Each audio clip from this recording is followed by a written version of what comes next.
So welcome everybody. My name's Tanya Cobb and I'm the director of the Institute for Engagement and Negotiation up at UVA, and one of many of the university partners that are here today and that have worked with you through the last year. I want to welcome you. This is a big day for all of us. It's a day of sort of reflection and celebration of all of this incredible work that everyone here on this call and others beyond have put into advancing resilience in your community.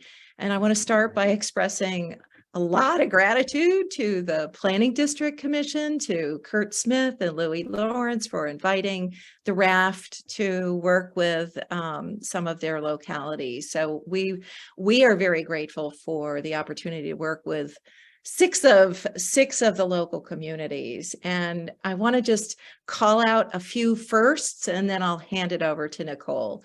This is really, we've done numerous iterations, a series of pilots, and then first round on the Eastern Shore, where we also worked with Kurt Smith, and then around on the Northern Neck. And there are a number of firsts here in the Middle Peninsula.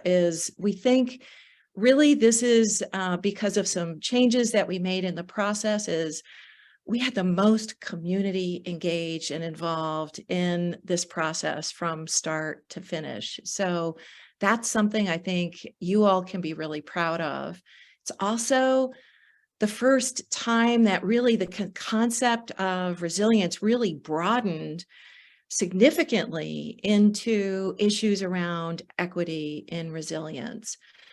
So that's something also I think you all can be really proud of. And then I want to say that another big first for us was that this is the first time that we had the opportunity to offer mini and micro grants to advance the priorities that you all identified. And these mini and micro grants, many of them have been used to advance the priorities that you laid out at the beginning of this process. And so that's very exciting. They're underway. You'll hear more about that as well. And then another big first is that this is because of having worked with the Northern Neck and Middle Peninsula, and that many of the organizations serve both of these regions. It's the first time that there's been a request and a need identified, and that we've moved forward with creating what's called a regional resilience equity work group that is going to be looking at how to really make some on the ground progress with regard to resilience equity across the Northern Neck and Middle Peninsula. All of these are big things. You'll hear more about much of this. And last but not least, you all with this work group, with this workshop, you're becoming RAFT alumni. And so that means that you may, as we see grant opportunities or other opportunities that come up, we will be reaching out to you just on odd occasions, but you're not gone. We're still with you, and we invite you, and you'll hear this again. We invite any of you at any point to reach out to us. We are always here for you. So if there's anything that you need support with or networking, et cetera, we're here to help. So with that, I'm happy to hand it over to Nicole. Thanks, Nicole. And I think we've already done our welcome and introductions. So I'm going to give you a quick overview of the RAFT and what we've been doing over the past year. Hopefully you all already know a lot about this since you've been living it with us. But I want to reiterate the goal of the RAFT. I think that's very important. It's something that we've tried to keep in mind throughout the year of implementation. And during the time before that, when we were developing the Resilience Action Checklist with you. The goal is to help Virginia's coastal localities improve resilience to flooding and other coastal storm hazards while remaining economically and socially viable. And it's that last part of the goal that we want to stress to you, that we recognize how difficult this is in our flooding coastal communities. So for the current status, we've concluded the implementation team monthly meetings that were scheduled, led, facilitated by the RAFT team. We divided up the localities amongst the 3 universities. And what we were working on was working through the resilience action checklist that you all developed back in winter of 2022 at a community workshop that we hosted in partnership with the Middle Peninsula Planning District Commission. And it's very important that throughout the time that we do the RAFT in all the different regions, we always partner with the Planning District Commission because they're the ones who know what's going on with their localities on the ground. They have the street cred, I'd like to say. After we did the resilience assessment, the scorecard in spring of 2021, we moved to the community workshop. You all developed your action checklists for each locality. And then we spent the 12 months after that working on implementing those items on the checklist. And that was spring of 2022 to spring of 2023. So we've concluded those meetings. We've pulled in as needed representatives of various state agencies, depending on what items there are on the checklist. So we really want to say thank you to the folks from the state agencies who've stepped in and helped out along the way, and some of whom are here again today.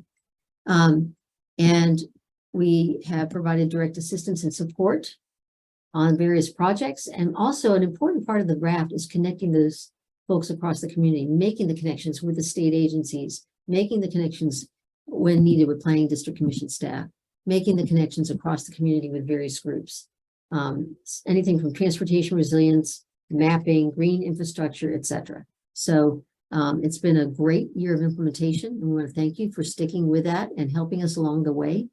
And today is when we're going to take it a step further and have the localities work on providing some reports to us on what they found was helpful, some lessons learned, and as well as other participants in the process. So I'm going to hand it over next to Maria with the Virginia Department of Transportation.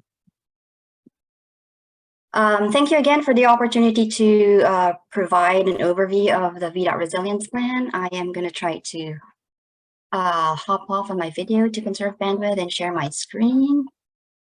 Right. All right, so I am Maria Mutok, and I am the Resilience Program Manager for the Virginia Department of Transportation. Again, thank you for the opportunity. We have presented our resilience plan overview to the MPPDC, one of the meetings that they had, and so some of you, and we've also been socializing this plan to a number of different groups, so some of you may have already seen this presentation, so bear with me for those who have seen this presentation. Just a quick overview on sort of the impetus of why VDOT has developed the resilience plan for the department. There was the recognition that there are changing environmental conditions and there are hazards and threats that impact our transportation system directly. And so that really was sort of the driving force for VDOT to really look at the impacts of these hazards and threats and look into what those impacts are and how we can mitigate for those impacts. So for asset deterioration failure, we've noticed operational and maintenance and emergency management challenges. And also there's a need to identify cost-effective solutions for, again, the impacts of these hazards and threats.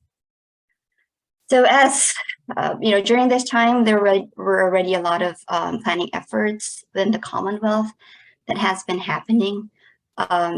So there's been the Virginia Coastal Resilience Master Plan that was going on. There is the Virginia Flood Protection Master Plan, the State Hazard Mitigation Plan, and just the currently stood up working group, which is the Resilience Coordination Working Group. Along with the state efforts, there were also local planning that was ongoing already. So Fairfax, Norfolk, Virginia Beach, and a lot of the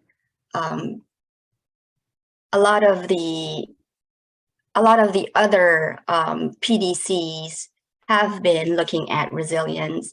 And so VDOT really felt that there was a need to put together a plan to align our objectives with statewide objectives and also the local planning efforts that are already underway. So the first step that we did was really to define resilience in the transportation world. And so the definition is on the slide. And really this was, this is consistent with the FHWA definition for resilience, with some additional input from our VDOT members and also from our CTB, which is the Commonwealth Transportation Board members. And so once we did define resilience, again, there was the recognition for the need for a resilience plan, which is a roadmap for us to be able to incorporate resilience into our existing business practices. From planning from planning to project development and delivery, from maintenance and asset management or operations and emergency management.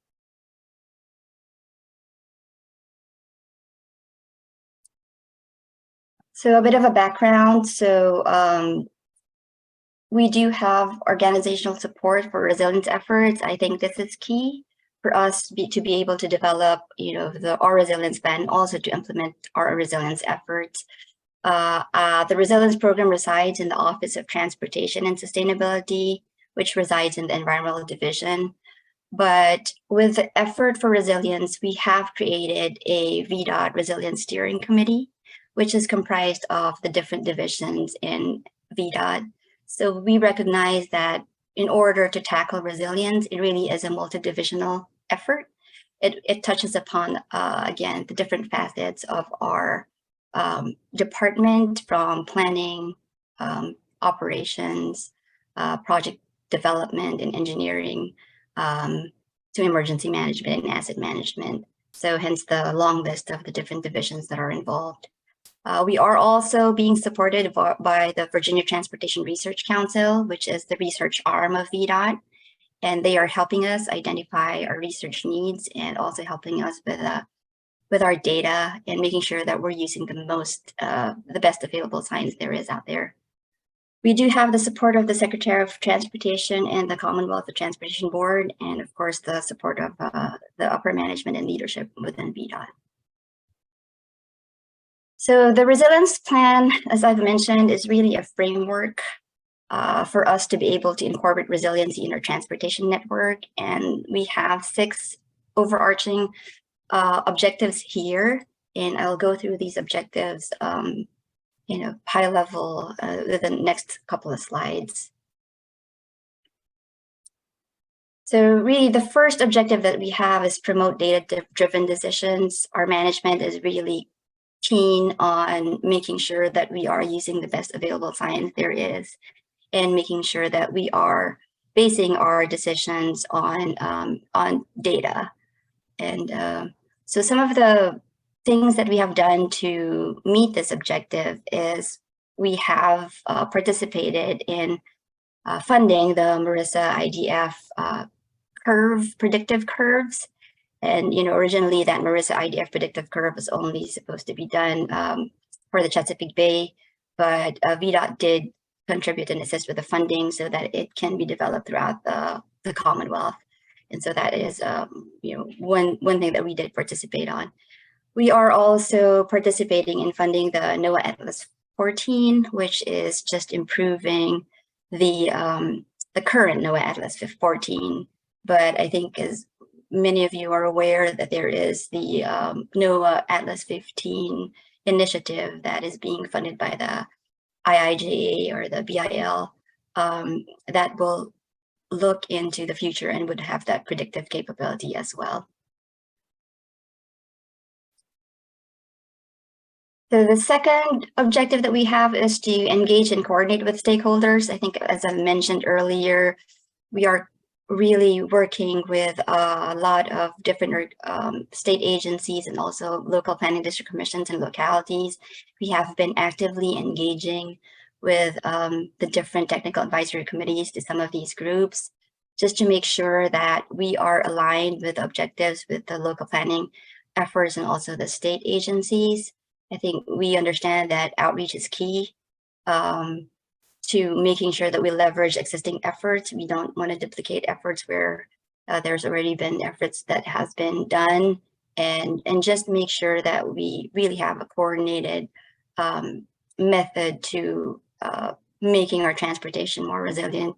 I think I keep on saying some of the presentations I've made, the water knows no boundaries. So I think that the more that we have a way of approaching this statewide and systematically throughout the Commonwealth, the better success we have at really making the Commonwealth resilient.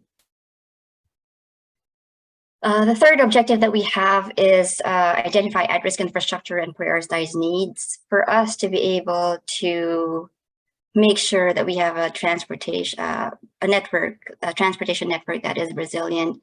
We really need to make sure that we identify the infrastructure of ours that are at risk. And so for us, we're defining the at-risk infrastructure or the vulnerable infrastructure as ones that are exposed to a hazard, and ones that are sensitive to a hazard, and ones that are critical to our transportation network. So our Office of Intermodal Planning and Investment, or OIP, has actually developed a viewer that looks at the at-risk infrastructure as it's defined, measure sensitivity and criticality, and that map is the one that you can see here with a pink lines. So they've assessed that infrastructure based on sea level rise, inland river and flooding, and also storm surge. And there's another initiative that we are currently undergoing, which is the initiative that we have with VIMS to study the coastal area and provide us with a network analysis to see which roads would be inaccessible at different flooding depths from a certain starting point. So the intent is that we merge these two analyses to really come up with a statewide analysis for VDOT that will help us prioritize our needs in terms of where we invest our dollars. So the fourth objective is to finalize our resilience measures. I think it was important for us to make sure that we have a toolbox that we can deploy from, different resilience measures that we can apply to different assets depending on the need. So we've listed adaptive design criteria, and I've listed here all the different initiatives and the ongoing efforts associated with each one. So, whether it's for bringing the criteria to forward-looking conditions, or providing nature-based solutions, or providing other operational maintenance and emergency management measures, and other policy measures, we're really looking at all those different strategies. So it really is a comprehensive plan. And the fifth one is the feasibility and cost-benefit analysis. So I think as part of evaluating what resilience measures we need to apply for a certain asset, we need to be able to make sure that it is the most cost-effective. So the feasibility and cost-benefit analysis tools, we are going to try to develop some of those to make sure that we're making the best decision and the most cost-effective solution to a certain asset. Then the sixth one is funding opportunities. So we are looking at different funding opportunities for to be able to fund projects to make it more resilient. And so some of the funding opportunities are listed here, the Protect, which I'll be discussing in the next slide. And then there's existing BRIC grants, which most of you are already familiar with. So for the Protect program, it is a federal program that is made available to state DOTs. And the ones that are listed here are the eligible activities that it can fund. It can only fund the cost differential. So it funds the cost of improvement. It doesn't really fund the whole project, but it still is helpful so that we can supplement those budgets if we need to improve some of those assets to accommodate for future looking conditions and to provide for resilience. So planning activities, so vulnerability assessments, resilience improvements in terms of flood mitigation, drainage improvements, roadway realignment. There's community resilience that is also eligible, so improvements of evacuation route. There's also money for at-risk coastal infrastructure, so strengthening and stabilizing, hardening, elevating, and relocating infrastructure if needed. So the next steps for us, I think, is just the continued coordination with federal, state, and local agencies, and also continuing to collaborate and also coordinate with our counterpart DOTs. There are a lot of DOTs that are ahead of us in this game, and there are a lot of DOTs that are also looking to VDOT for input.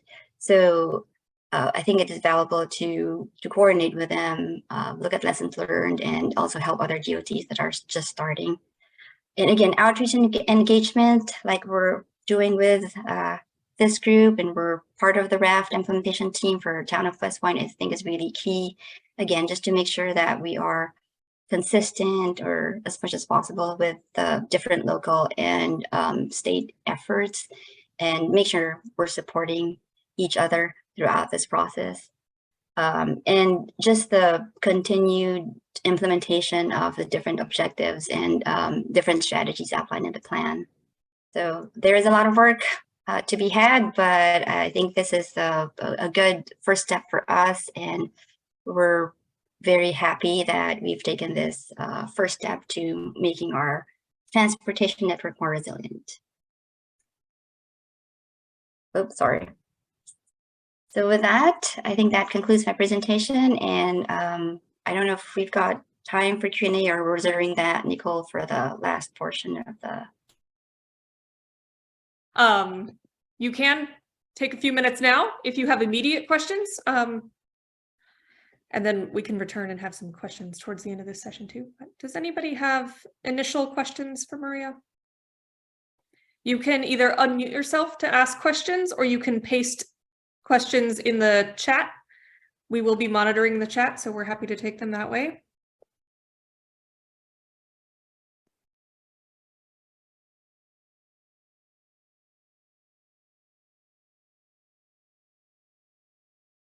All right, we do have a question in the chat. It says, if someone here has a road/infrastructure project that they think would be important for local resilience, are you the person they should contact, or do all inquiries need to go, need to come from the local governments? Yeah, so if it's something that is within a locality, so the first step is to contact your locality and your local agency. And if that is something that needs to be elevated to VDOT, then certainly it can be coursed through me, and I can course it through other districts or the appropriate personnel within VDOT. This is Kurt Smith. I'll add to that. So there's a number of things that it depends on. If it's a local government submitting the project, they're familiar with the avenues for doing that. The PDC maintains the region's long-range transportation plan, which is kind of the home for a lot of these projects and needs that arise at the local level. If we're talking about property owners or just local residents or businesses that have an issue, the best way, like Maria said, would be to go to the local government. You can go directly to the VDOT residency staff in Saluda, things like that. That's for public road projects. If you have privately owned transportation infrastructure, lanes, driveways, what have you, that are in need of work, you can use our Fight the Flood tool for that. There are questions when you fill out the form on the Fight the Flood site that address road infrastructure, transportation infrastructure. So there's a lot of opportunities and avenues to address those things. Great, thanks, Nicole. So hello again, everyone. My name is Jess Krause with VCPC. So today we're going to preview for you guys some fact sheets that our students created relating to critical infrastructure. So this was a project that we worked on in collaboration with Dr. Molly Mitchell at VIMS, looking at 3 different types of infrastructure that are susceptible to impacts from sea level rise. And our students kind of looked at the policy implications of that and created these fact sheets as a handy way to convey that information. So some of you have already gotten some of the substantive information from our October 31st workshop that we held with Dr. Mitchell, but no one has yet seen the fact sheet. So we're very excited to preview these for you guys. I know Nicole's going to drop the direct links, but I wanted to start just by showing you all how to access them from our RAFT website. So you can do this at any time. So here we have the RAFT homepage. So if you come over here to the resources tab, there's a lot of great stuff in here, but we're going to focus on the Research and Policy Products tab, and we scroll down to reports. And these are the three policy reports that we'll be discussing today. So I'm not going to get too much into kind of the substance of each of them, but I just wanted to make sure you all had an idea of where everything was so you can go back to it afterwards. So first one we're going to look at is our roads fact sheet. They're all set up pretty much the same way. The idea is to be as easily accessible to everyone as possible. So we begin with the issue that was investigated. So this was sea level rise impacts to local road access and kind of looking at what that means in terms of liability or potential liability in those situations. So we always over here on the right have a little blurb about maybe some state agencies that could be involved with this issue. Here we have what Kurt just previewed for us, that different types of roads are maintained by different agencies and different types of people. So that could impact kind of your policy analysis on how to solve a situation. We've also put together a few potential solutions and previewed what those would be on the first page. So here we have, you could bolster your existing infrastructure, you could abandon or discontinue the road, and those have very specific definitions in law. So we've also provided code sections here for you to reference to get some more information on that. Or you could transfer the road to private ownership, usually in a community subdivision kind of setting. We've also provided some additional resources and policy papers that VCPC has previously written, if you'd like to go even more in depth. Then we have considerations for those solutions. So no solution is perfect and no solution is a silver bullet. So we've kind of given some additional considerations for each solution here. So for example, in terms of bolstering the existing infrastructure, it's really important to know who owns and maintains the road. It might be VDOT, it might be a local authority. So that's going to kind of come into play with that. For abandoning a road, you want to think about, if we stop using this road, are residents going to be able to have access to their properties? Usually that's a good solution if there's redundancy in the road network. But if not, then you got to worry about other additional potential liability concerns with takings claims. For transferring to private ownership, this might not work in a community where, you know, residents are spread out, right? This is better in like a densely populated area where you might have an HOA, for example, that could take that on. So that's just kind of an example of how additional considerations we've included for each solution. We also have additional resources. So VDOT's resilience plan's on here a couple times. So Maria, thank you for that presentation. But the actual plan is accessible. So these are all live links that you all can click on. We also have some potential funding sources as well, because we know all of these are going to cost money. So important to know kind of how we can get the funding. On this fact sheet, we've included a couple of very brief descriptions of case studies, what some localities have done to attempt to address these situations. So yeah, that is our roads kind of vulnerable transportation fact sheet. We also have one on wastewater issues. I know this is a topic that a lot of the localities on today have been discussing. It's a hot topic for us as well at VCPC. So we looked at, when you have impacts from sea level rise, how does that affect, you know, private septic, traditional, conventional septic systems, and what are some potential solutions to that issue? So in particular, our students looked at raised mound or elevated systems, which I know is something that the Middle Peninsula PDC is looking at as well. We discussed potentially the use of community systems and reclamation and reuse systems. So again, over here we have a little blurb about VDH and how their authority might interplay with some of these issues. And then we kind of go into, again, considerations with each of these issues, right? So again, no silver bullet here, but potentially some could be more or less beneficial depending on your specific situation. raised and mound systems, there's a lot of considerations here.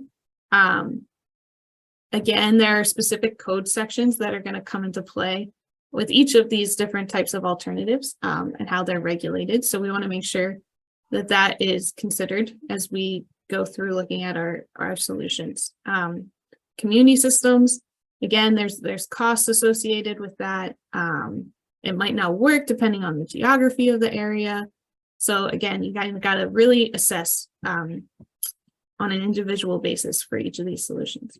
And finally, reclamation and reuse. There's a lot of regulations that come into play here because of the experimental nature of some of these systems. But it could be like potentially very scalable and good solution in the future.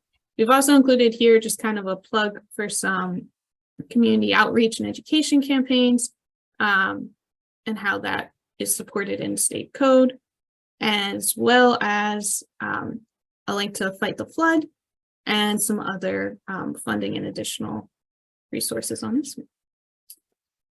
And finally, the last one we looked at was wells, so water access and a safe water source. So obviously saltwater intrusion is kind of a big issue here with sea level rise. Again, we've looked at who regulates private wells and how might that come into play. Some solutions that were identified were implementing community systems, importing water, just regular well testing to know whether or not your well is in danger, and also rainwater collection and gray water reuse. So again, here you'll see different code sections have been highlighted for further reference. Some considerations when we're discussing rainwater collection and reuse that you might want to take into account. And then we again have our considerations for each. Similar kind of considerations for community well system as was for a community septic system. Importing water obviously is going to have an additional cost to it. It can be very expensive. Testing can be great. It's recommended by VDH, but the burden again is going to fall on the individual property owner to accomplish that. And then gray water reuse. Again, you want to look at the building code. There's some additional considerations in there that have to be complied with. So here we've got some mapping and some guidelines to help with some of these solutions and identifying what might be a good fit. And again, some funding sources and access additional resources here. So that's pretty much all I've got. I'm going to stop sharing here. I'm happy to take any questions. As I said, I know Nicole's dropping the links to everything, but you guys can access these anytime off our RAFT website, as well as a ton of other great information. If you guys haven't been to that resource, highly recommend it. So thank you.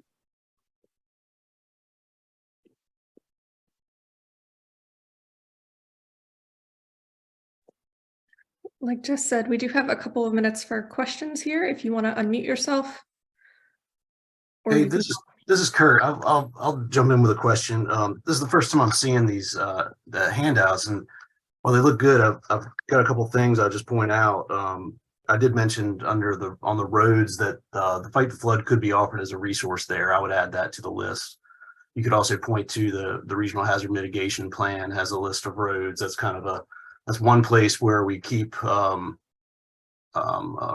roads for flooding and sea level rise listed because they can be eligible time for certain FEMA funds. And then again, our long range transportation plan, which is key to have those projects in there for all the transportation funding buckets that are available. And under septic, I noticed that there was no mention of pump and haul as an option. Now that's a locally administered or not, it's under the auspices of local government and not VDH. So it's a slightly different beast, but it's a very common practice. I want to say very common. It's an often used practice in flood prone areas where traditional septic systems won't work and folks just cannot afford the $60,000 alternative systems. So pump and haul I would suggest including that as an option on your handout, but like I said, otherwise it looks good.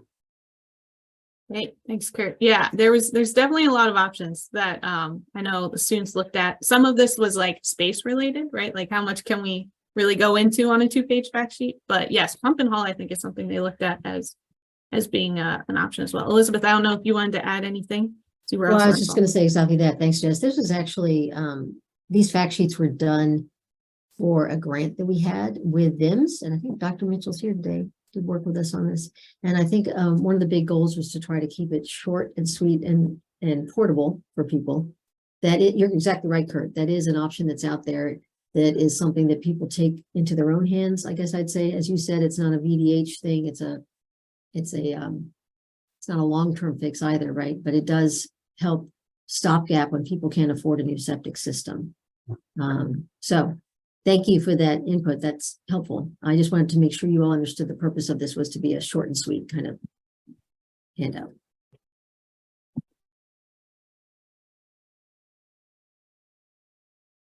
All right, everyone. So this is a very, again, to kind of the goal of something short and sweet, just to provide resources that we might not have been able to cover or address in the implementation teams, or just something that as you progress in your resilience efforts, might be something that could be beneficial.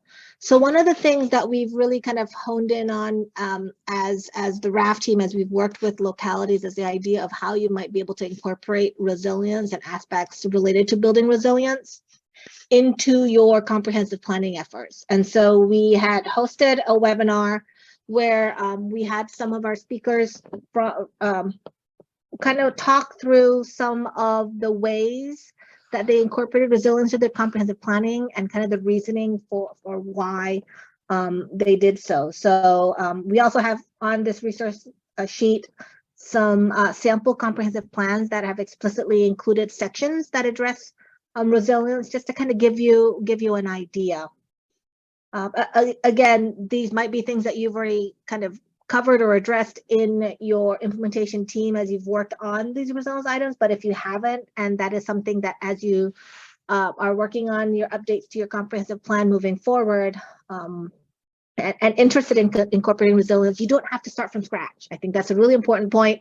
Other localities have kind of gone down that path and dealt with some of these issues. So we have some videos and some sample comprehensive plans that could be of use. As you think about, the region are just having just launched last year or the year before. Time is a blank. Time just kind of merges together for me. But the region has a new hazard mitigation plan, or an updated hazard mitigation plan. The RAFT had in the past developed an emergency risk communication planning tool to help work through who are the different stakeholders that are involved in planning, what kind of work through an inventory of risk communication efforts and involvement and products. So this could be something that could be beneficial as well as you think about more the emergency response aspects, not so much the hazard mitigation plan, but communicating risk to a wide range of constituencies and stakeholders. We also have on this document 2 small business or tourism business resilience assessment resources. These are available online as an interactive website, but also as PDFs that you could download and work through. And really here, the goal is recognizing that when we think about resilience, we cannot just think about environmental resilience or resilience to hazards without thinking about what are the economic and social impacts. And because in a lot of these communities, small businesses, tourism businesses are, and a lot of times major contributors to the strength of communities, their resilience is also really important to be supported. And so these are tools that were developed based on the specific needs of tourism businesses in coastal Virginia and small businesses in coastal Virginia. So these are not, resources that you could just go to any small business website and download, but rather they are more unique to the region that we're in. There's one of the things, and we'll probably get to that as we talk a little bit later about next steps. We've been encouraging our RAFT communities to develop local resilience committees to help sustain resilience building efforts moving forward. And there's a worksheet that can be useful to help you think through what the resilience planning committee or the local resilience committee could look like, and some of the questions in developing the structure and the charge. And so that's also a resource that's on this sheet. And finally, just because this is something that was highlighted in an earlier workshop that we had done for the Middle Peninsula, the Coastal Virginia Road Accessibility and Flooding Tool is also listed there, just so that you have it handy. And so this is a selected list of resources that we wanted to try and make available, but please know, as Jess had pointed out earlier, if you look on the RAFT website, there are other resources that are available, and these are just some of the few that we wanted to highlight. Could I chime in quickly and add to that? Please go ahead. Thank you for that great rundown. One thing that's on the RAFT website, as you just mentioned, lots of resources, but one is the Resilience Education Workshop that we hosted online September 7th for the Middle Peninsula region. We had information about Fight the Flood. Unfortunately, Kurt could not join us that day, but I did a poorer version of presenting information about it. We had the Master Gardeners. Christina came and talked about community gardening, Bay aging, Bay Transit. Department of Conservation and Recreation talked about both resilience funding and the Shoreline Erosion Advisory Service. And Dr. Molly Mitchell from BIMS gave us a great presentation about sea level rise and predicted flooding. So I just wanted to highlight that to you. It is posted. Information about that is on our website as well.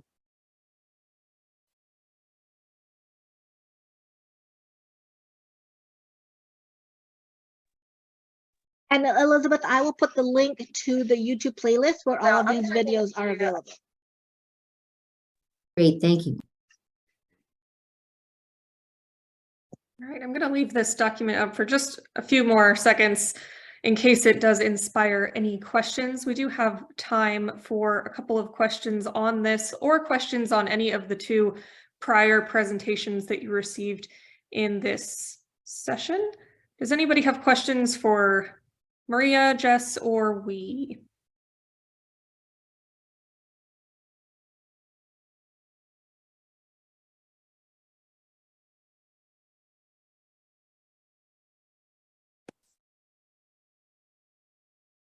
And I'm going to hand it over to Jess to get us started. Good afternoon, everyone.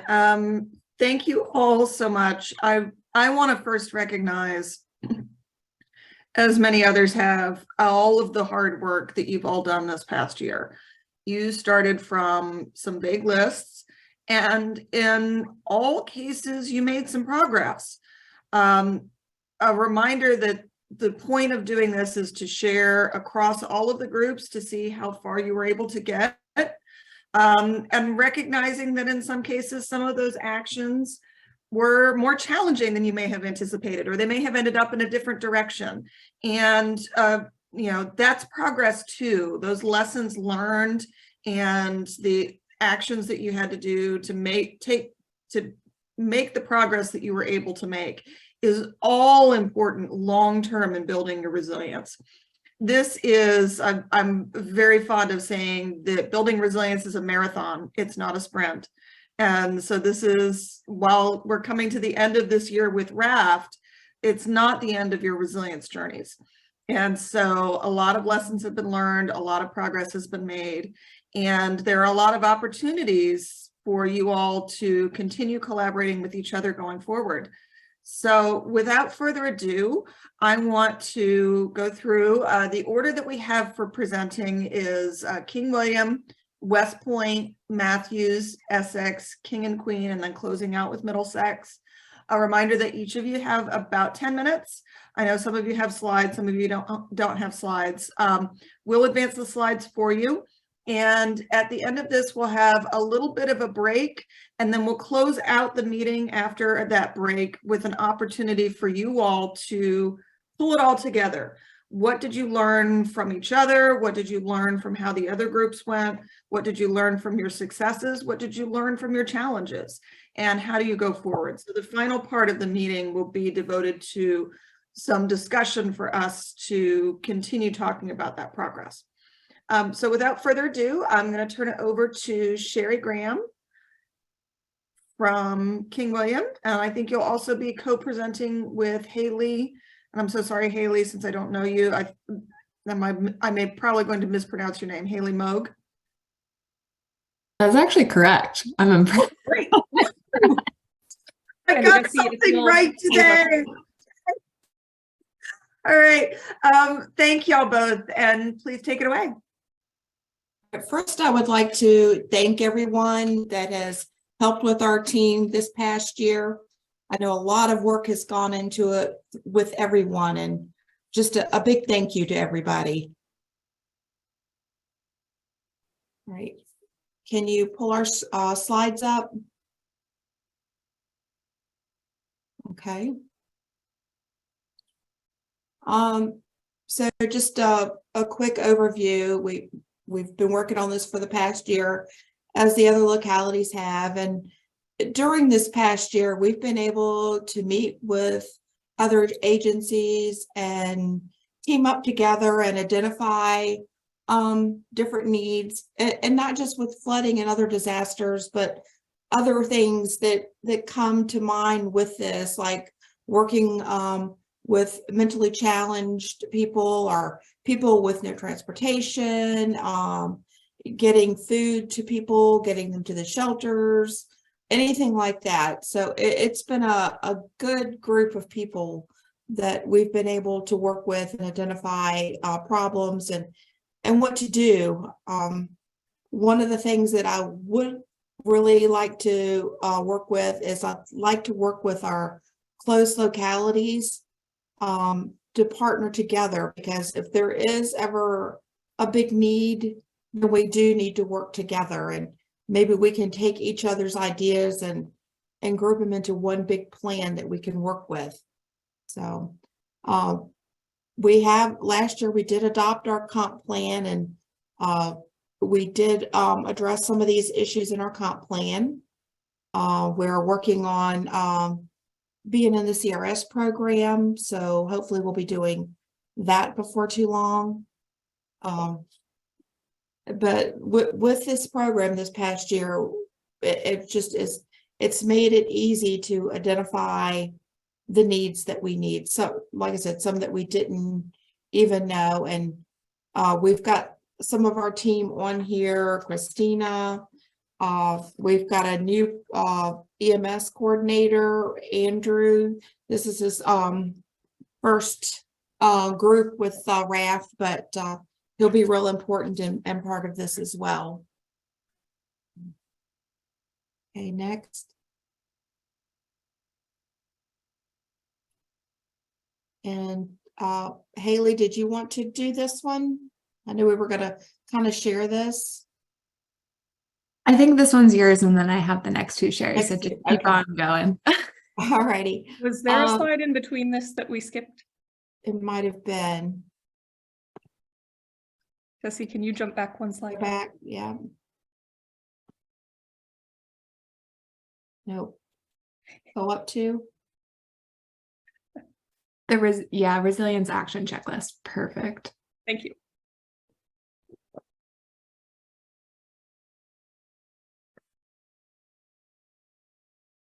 So this kind of goes over some things that we've done. We had the resilience workshop with a presentation, a couple of, and I won't go through everything that we've done, but we've talked about the living shoreline. We had Renee Robinson with Habitat for Humanity come in and speak about affordable housing. That is something that we're working with. We've been working with the Planning Commission and the board to incorporate these incentives in our subdivision ordinance.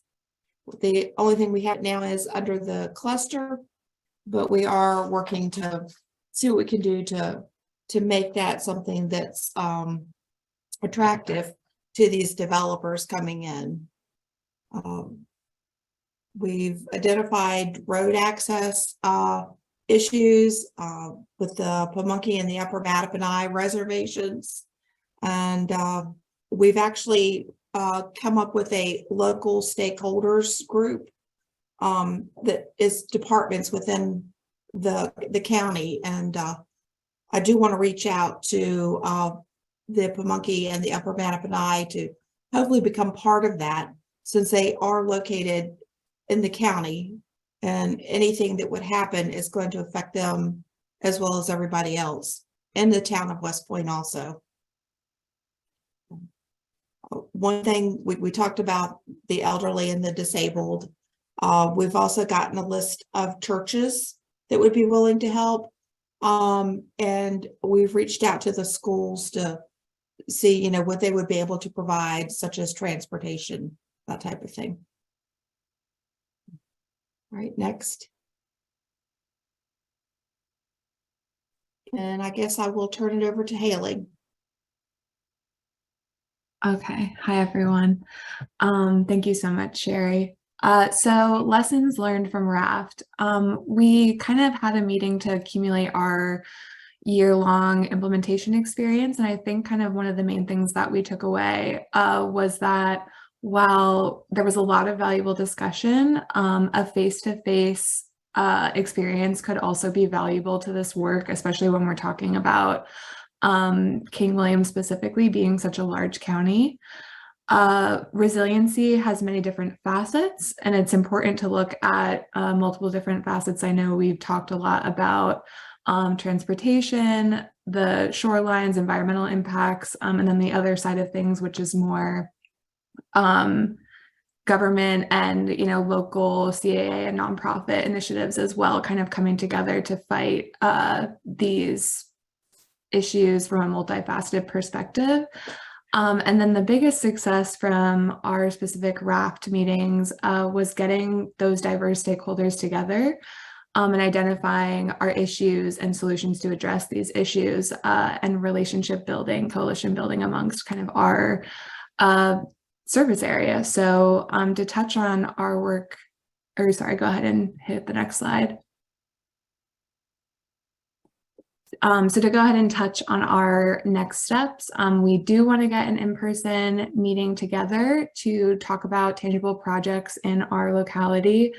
We want to incorporate West Point and the tribal communities Sherry mentioned earlier, Pamunkey and Upper Mattaponi, in these future efforts, and then convene a stakeholders group quarterly to discuss resilience and emergency preparedness in King William County.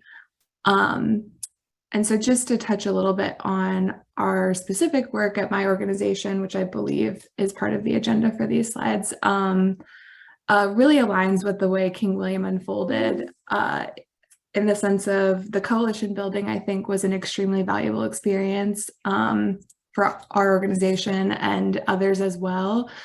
The issues regarding resilience are multifaceted in regard to food access, transportation, emergency preparedness, and all of us coming together really helped my organization round out those issues that maybe we're not the most informed on. And then the RAFT grant, we were a recipient of, and I think that opportunity really helped us plant a project, which is our community agriculture project, and that really helped us develop some programming as well. So I'm going to turn it back to Sherry to circle and touch on what the county administrator's office has taken away from this experience. I think we've pretty much touched on everything, but if anybody has any questions for either Haley or myself, I mean, we'll try to answer them if we can.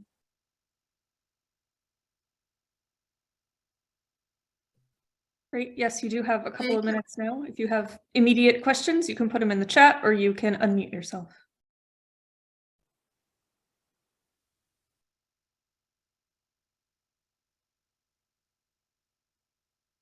And I'll also encourage comments, commiserations, a variety of things that you could share.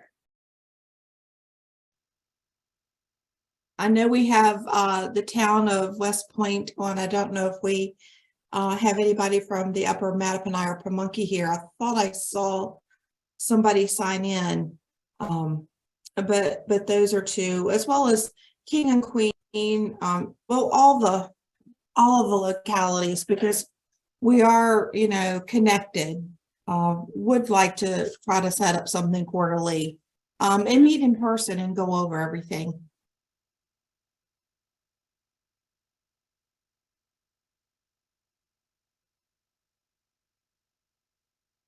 So just for those on the phone, I am going to go ahead and read the chat box to everyone. We have a comment that says, exciting to hear about the affordable housing progress. Hope to get those involved in this effort plugged into the Regional Resilience Equity Work Group and Affordable Housing and Shelter Subgroup.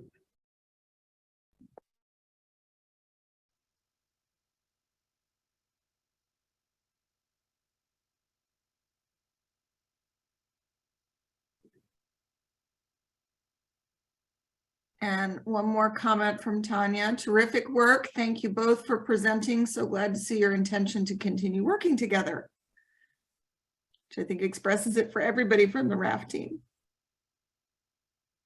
All right, if we don't have any more questions, I think let's go ahead and move along to Town of West Point. Spencer, are you on? I am. Can you hear me? I sure can. Okay. Well, I want to say to Sherry, yeah, we absolutely do need to catch up. It's way past time, and that's probably on me more than anybody. But we're excited to talk about what we learned through the RAFT process here. And as you can imagine, with Three Rivers right at us, West Point has some flooding issues. Fortunately, most of the areas impacted are by normal storm events are pretty resilient. But with that said, the town overall, as well as those specific areas, did benefit from the RAFT partnership. So our team developed 4 items for our checklist. And Jess, if you'll move to the next slide, I think everything is on that slide. Yep, there we go. I can speak on that. So the first was to host an event to educate the community on the Fight the Flood program and resilience. Most people in West Point are unaware of the resources available to help them with flooding issues and resilience. So this really was a key priority. And to address this, the team wanted to identify events which offer educational opportunities, to identify a process, and we did. We identified a process using an iPad, some online forms that basically we could walk around at events and get information from the event goers, but also have some information to share with them. We identified our target audience as those coastal property owners in specific areas of town. And we also identified a few funding opportunities that might help us realize that goal. So at this time, we're working on an educational delivery at the town's Crab Carnival, which comes up in October. Our second goal was to develop a process to focus on the flooding in our Kirby Street corridor. And Kirby Street is in the southwestern portion of our downtown. It floods over several blocks whenever there's a nor'easter or a tropical storm. And while most of the homes had flooding issues addressed after Hurricane Isabel, some of the homes do remain vulnerable. Additionally, there's access and egress issues affecting, even like I said, when there's just strong storms. The street is bracketed on both sides by marsh areas. And so solutions have been challenging because, we don't want to impact those wetlands. So we found some hope in overcoming those challenges. We hope to reach out to some college students, and using their philanthropic and creative nature, maybe we can maybe they can come up with some out-of-the-box solutions. We're also trying to have a study done of that area around Kirby Street to really look at the hydrologic and hydraulic issues involved with the wetlands around the Kirby Street itself. And then we need to identify sources for that, to fund that survey. So currently right now we're working on securing the grant funding to conduct the hydraulic and hydrologic survey. Our third goal was to assess critical infrastructure weaknesses and develop a plan to fix them. So there's never been a comprehensive critical infrastructure weakness study done. And we feel like this tool would allow us to identify the true problems, allow us to prioritize them, and focus short resources where they're truly needed. And crucial to this would be the inclusion of our paper mill West Rock in the process. They are obviously a key resource for the town, and additionally, so much is affected by the way they do business, and they truly are an asset here to have. So we identified a few areas that we need to concentrate on. We obviously need some funding for this. So we looked at BRIC, HMGP. I'm probably going to say this wrong, but the Nasto-Esterine research reserves, and also some private grants and funding that might be out there. The other thing we realized is that we need to build a network of some local stakeholders and that could serve as SMEs who have specific knowledge about the way flooding occurs and the way water moves in and out and throughout town. We want to do the H&H survey, but we also have some people who really know the waterways out there and can give some, well, it might be anecdotal, some valuable information. So we're currently identifying some of those local SMEs, and then we've reached out and we're waiting some clarification on some of those grants and to see how they might work for this. And our last goal was to plan or to develop a holistic resilience plan for West Point.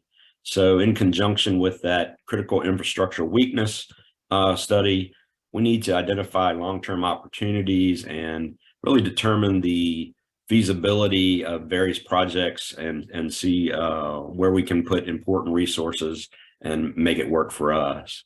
And we think that would also allow projects to link flood protection with green infrastructure, something we certainly need to work more on.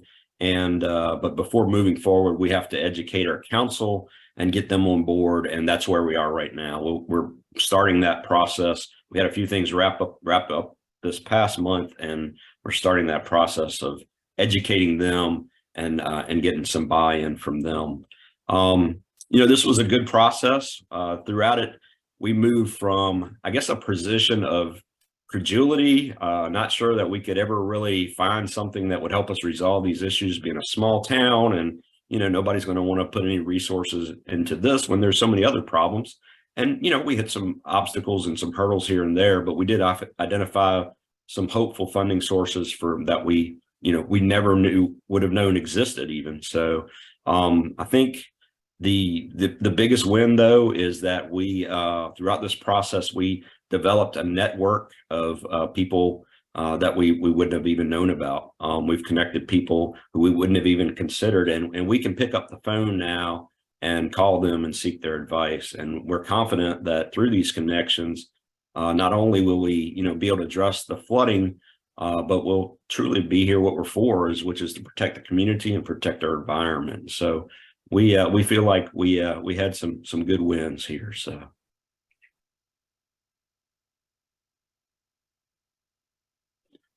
Thank you so much, Spencer. And I just want to echo, and I'm sure Nicole does too, that it's been so great working with y'all.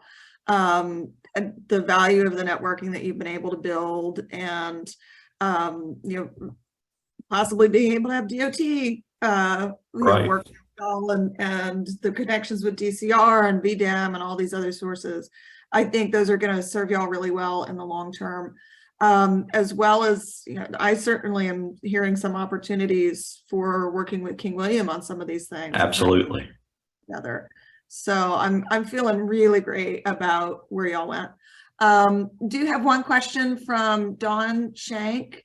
And sure. She says, Spencer, do you have a list of shoreline owners we can use for a workshop that the MPRA, will be putting together with the York River and Small Coastal Basin Roundtable? We're working with Circe Gonzalez at VIMS on this.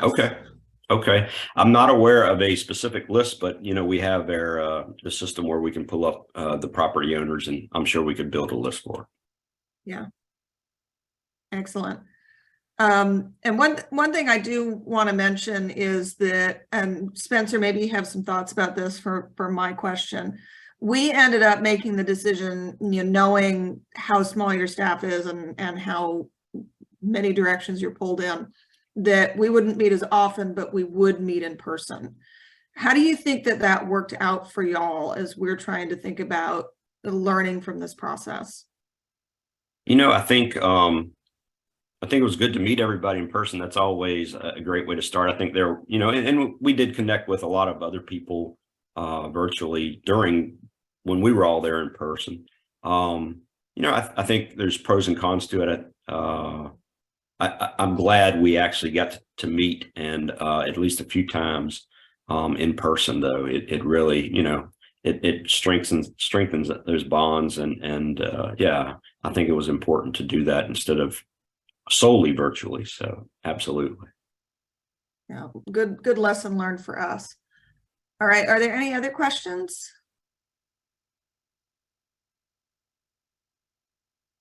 All right, if not, I am going to turn it over actually to Nicole for Matthews County. Unfortunately, at the last minute, nobody from Matthews was able to make it who was ready and prepared to present. So Nicole is going to cover the progress on Matthews County. And I do want to give some accolades to our members of Matthews County. It was a very active group for quite some time. And so thank you all for being involved. Jesse, if you'll progress our slide just one forward. So what I have listed here are just the resilience action checklist items. So this is very familiar to the few of you that were able to attend from Matthews today. Thank you for joining us, and do feel free to chime in with your thoughts and comments as I go through this. I'm going to give kind of a holistic view of how we tackled these over our time together. So the Matthews County implementation team was meeting bi-monthly as of July 2022. We've actually expanded the membership over the course of our meetings from 11 to 14 individuals. And those individuals were from local government, decision makers, state agencies, nonprofits, and community organizations. The Middle Peninsula Planning District Commission staff provided background on efforts and initiatives available for Matthews County residents, including those available through the Fight the Flood program. Locality planning staff contextualized how preserving and protecting the working waterfront fits with the county comprehensive plan and the working waterfront master plan. The implementation team discussed how to connect checklist items with what is being done by the Middle Peninsula Planning District Commission in a way that preserves county-specific priorities. Locality planning staff provided background on the vulnerability of shoreline property.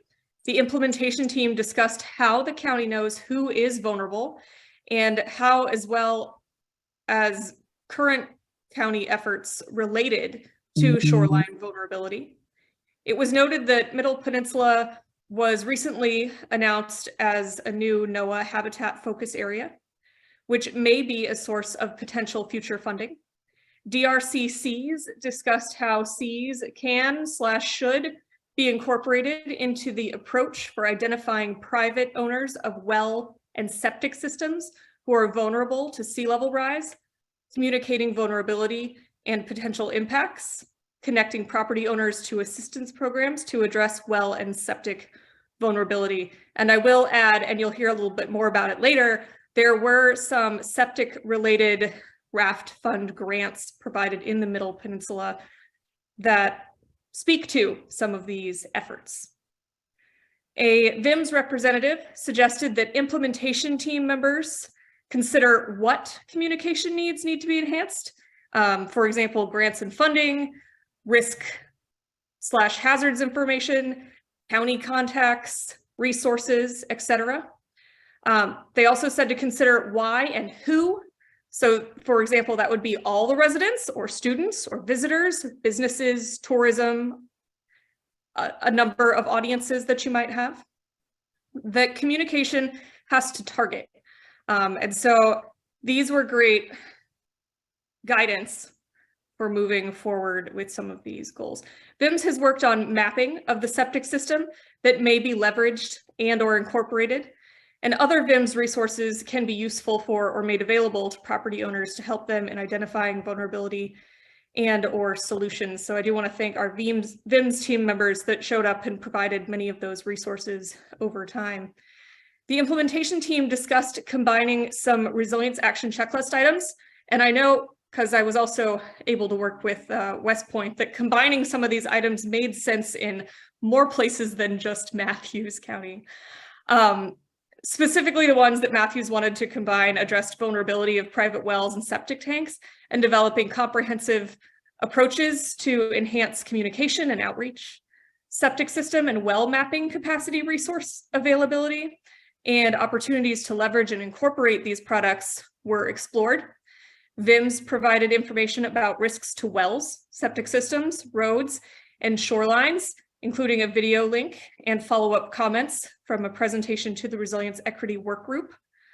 Also presented in an additional septic vulnerability workshop about maintenance and contamination concerns organized by the RAFT team and made available to implementation team member counties with interests in septic issues. And as you saw a little earlier in our session today, we do now have some policy handouts on roads, wastewater, et cetera, that Jess Krause presented that speak directly to these issues. A VDH map of well locations and water quality hazards was discussed. The emergent opportunity for low-income residents to apply for septic pump-out funds through the Middle Peninsula Planning District Commission, resulting from receipt of a RAFT fund mini grant, was highlighted to connect property owners to assistance programs. Technical assistance was also provided for homeowners and businesses along the shoreline, including the working waterfront, in the form of an expanded RAFT scorecard from Wetlands Watch, which was made available to localities throughout the Middle Peninsula, but tailored to each one, with an additional column indicating and explaining what could earn community rating system credit if Matthews decides to join CRS. We heard earlier about localities that are interested in pursuing that. While the implementation team does not have immediate plans to pursue CRS in Matthews, the information complements other resilience building, vulnerability reductions, and preservation efforts. Looking forward, information from VDOT on resilience planning, including resources, were of interest, some of which we were able to address here today. So I want to thank you all for working with us and invite you, those of you from Matthews, to add your own thoughts if you're able and willing and interested, or anyone to bring questions forward.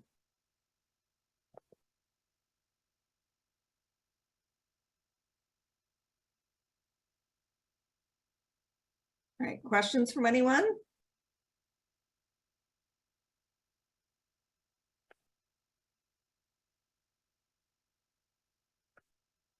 All right, thank you, Nicole. And I want to remind folks that as we have our discussions and everything, we'll try to figure out how we can continue to incorporate Matthews County where it makes sense and make sure that they're connected, even though the timing for today was not ideal for folks to join.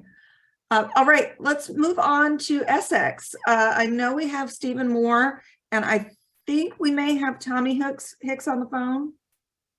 Yes, I am. Yay! Wasn't sure if that was you or not. Y'all take it away. Great. Thank you all so much for the opportunity. If I could kind of reflect back on the year in Essex County, I would say maybe it's best defined as a year of transition. As certain leadership moved into the county and other folks left the county, we truly wanted to focus on how could we take an initiative like the RAFT project and really help us as a county develop what our future strategic plans were and how to tell our story. When we look kind of regionally at things like hazard mitigation plans that are done collectively in the Middle Peninsula, these are sometimes the foundational elements in grant funding or the opportunities to grow and evolve. I had the opportunity to come into the RAFT project after it had been launched and have served as the Chief of Emergency Services for the county for the last several months as the new chief starts here in just a few weeks. But during my limited time in the county, I think we were able to make some exciting progress and really help bring the community together. The four key areas that Essex County focused on over the course of the last year was really looking towards more of a community-based approach to emergency management and preparedness, and really driving home that point that, blue skies is when we really should be having these courageous conversations and trying to bring together our stakeholder communities. There was energies and efforts focused around housing and sheltering. And what does that mean for Essex County, not just on a emergency basis, but also on a day-to-day basis? Efforts were put towards things like food security and opportunity for community food initiatives, whether it's through gardens or other opportunities across the county. And then there was some focused time spent with water quality, septic pump outs. Throughout this transition over the course of the last year, we were able to send some of the staff within Essex County to receive flood training and have a little bit more awareness and visibility of challenges and future mitigation issues that may come about. We also were able to kind of take a deeper dive in some of the current existing plans and kind of highlight areas that need to be a focus as we move forward. One of the next things that I wanted to share a little bit about was really involved bringing together our community. We had a great RAFT team. We had a great staff who was supporting the team as a part of the grant. And these folks collaboratively together spent a lot of time and energy helping us plan and prepare for an event in this past July where all of the stakeholders came together, which from what I was shared with that day, it was the first time that any of these folks had really come together and talked about their challenges and how they looked at preparedness and emergency management and planning and resiliency across Essex County. And I think that was a pivotal point because that laid the foundation for Essex County really moving forward from that date. So subgroups have kind of come out of that. Initiatives have been socialized. Elected folks have a better understanding of some of the challenges that the county has and some of the citizens have from there.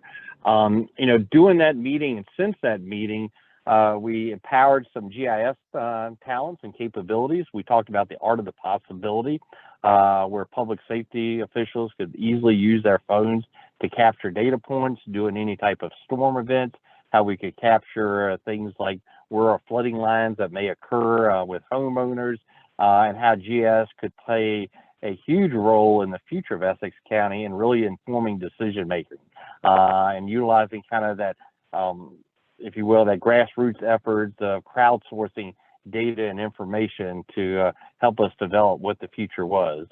So we felt like that was a huge success and win.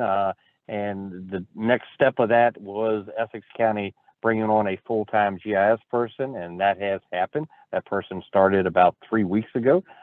So it's exciting to start kind of sharing a lot of the things that were discussed and kind of done as a proof of concept, to allow the county to take these efforts and put it into a more sustainable future with endeavors within the county itself.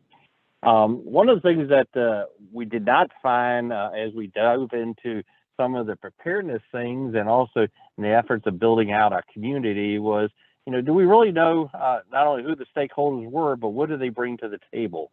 And that kind of got us really diving into two paths. One is what type of internal information is needed. So for example, who is the organization? Who's the point of contact? What are those phone numbers and information about that? To almost an external approach. The town of Tappahannock launched a new marketing initiative for tourism labeled named Tapped Into, which allows folks to tap into Tappahannock with all the exciting things happening there. As a part of that initiative, they were able to capture everything from lodging to fuel dispensaries to food and items such as that. So through that relationship, we were able to begin the conversations about, hey, can we use something that's now being created and has a sustainable outcome and identified externally within that website places of shelter or places that offer opportunities to eat 24/7 with generator backups in the event that we have a significant storm. So having the ability to engage in those conversations was really exciting as an outcome of the RAFT project. As we take a look and talk about our future, We really want to, continue to bolster the opportunity of this collaboration and the stakeholders involved. We've created a very robust program with our new Chief of Emergency Services as far as the transition of information. We've looked for areas that we can create some type of home for some of these initiatives, whether it's from the sheltering side or whether it's from the emergency management side, so that these things continue to operate in a very successful aspect. Kind of on the broader scale of some of the sheltering concerns that we had, is we definitely wanted to be able to identify an emergency sheltering team, which we were successful to do. And we're working with the school systems and the facility location and the capabilities for that emergency short-term shelter. But we also were able as a group to really identify, what's next with regards to folks who need help, whether that is, hey, I'm trying to, improve myself from a career development aspect. Is it something where I just need some help and assistance because I'm transitioning through the community for 24 hours? Is it something someone needs help with regards to, future employment? How do we develop those folks who may have some needs, and what are those challenges, and what are the right solutions? The exciting thing we found is doing this homework and research is we were able to identify some previous efforts that had been done years ago through some of our faith-based organizations, and we were kind of able to hopefully energize those conversations as we move forward. But that's, I think, a good place where I should be stopping, and I think Chad's on the line to kind of close out the conversation. And I appreciate the opportunity to share some of the things that we were able to get accomplished through this initiative. And we appreciate all the support throughout the course of the past year. Chad's not going to be joining, but we can go to Stephen Moore to cover perfect. the final slides. I think the next one maybe. All right. Thank you, Tommy. Can you guys hear me okay? We can. All right. All right.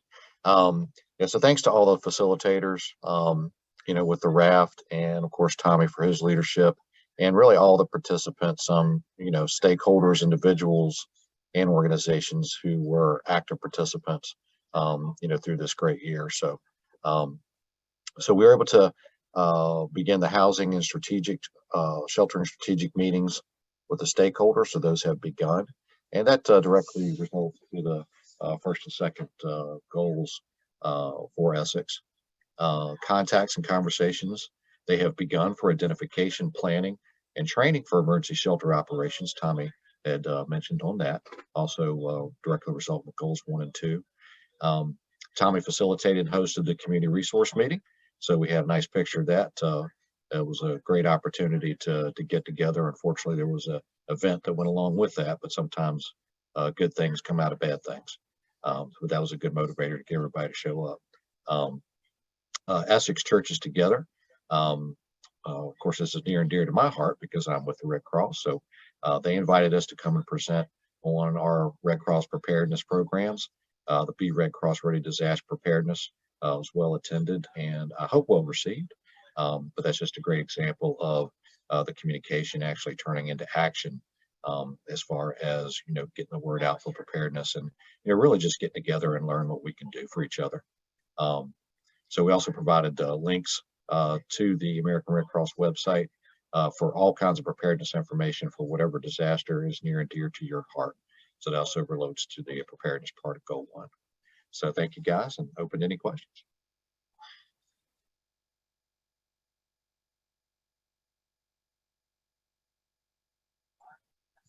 And for lessons learned from RAFT, so the main thing, I think, regardless of what jurisdiction we're talking about, I think everybody agrees is maintaining the connections that we've made with each other and continuing the ongoing conversations between stakeholders.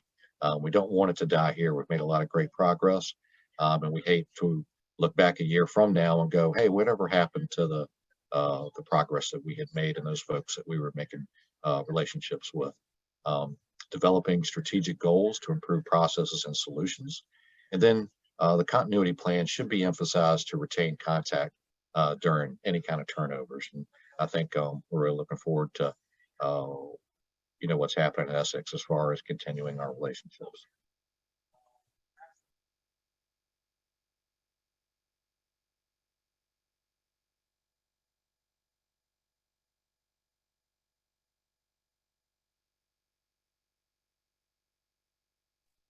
All right.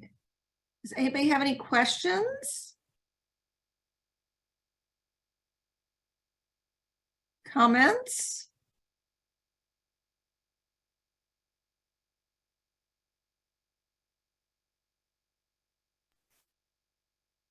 I personally love how much I love how much progress you've been able to make on the emergency sheltering part in particular. I know that can be really challenging. So that's a lot of good hard work you've done this year.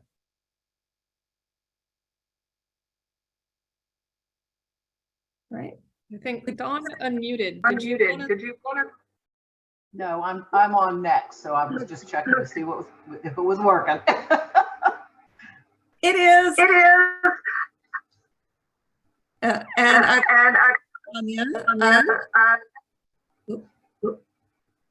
Dawn, Dawn got it yourself. Thank you both for sharing how the Essex County team moved resilience forward, especially your in-person workshop last summer really provided a turning point for all of your efforts. A great lesson for all of us. So starting to build some of those lessons here. Next up, we do have King and Queen. And I know we presenting with Jessica. Yes.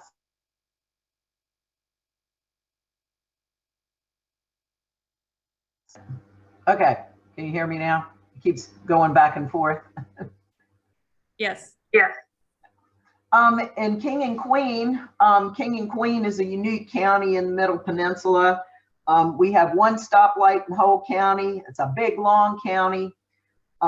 There are no pharmacies, no grocery stores, and a lot of our goals that we set were similar to some of the other groups, especially when it came to food insecurity and transportation. My focus as a member of RAFT was to represent the Mattaponi and Pamunkey Rivers Association. So we our first goal, and you can flip to the next slide, was on what had to do more with the environmental side of it. And I just kind of listed a few things that we have been able to accomplish or have started accomplishing. And our first goal was to educate shoreline owners and local residents on the Fight the Flood program and on other programs that would relate to flooding and residents of King and Queen, and also to coordinate with folks across the river and in West Point, possibly with educating those people.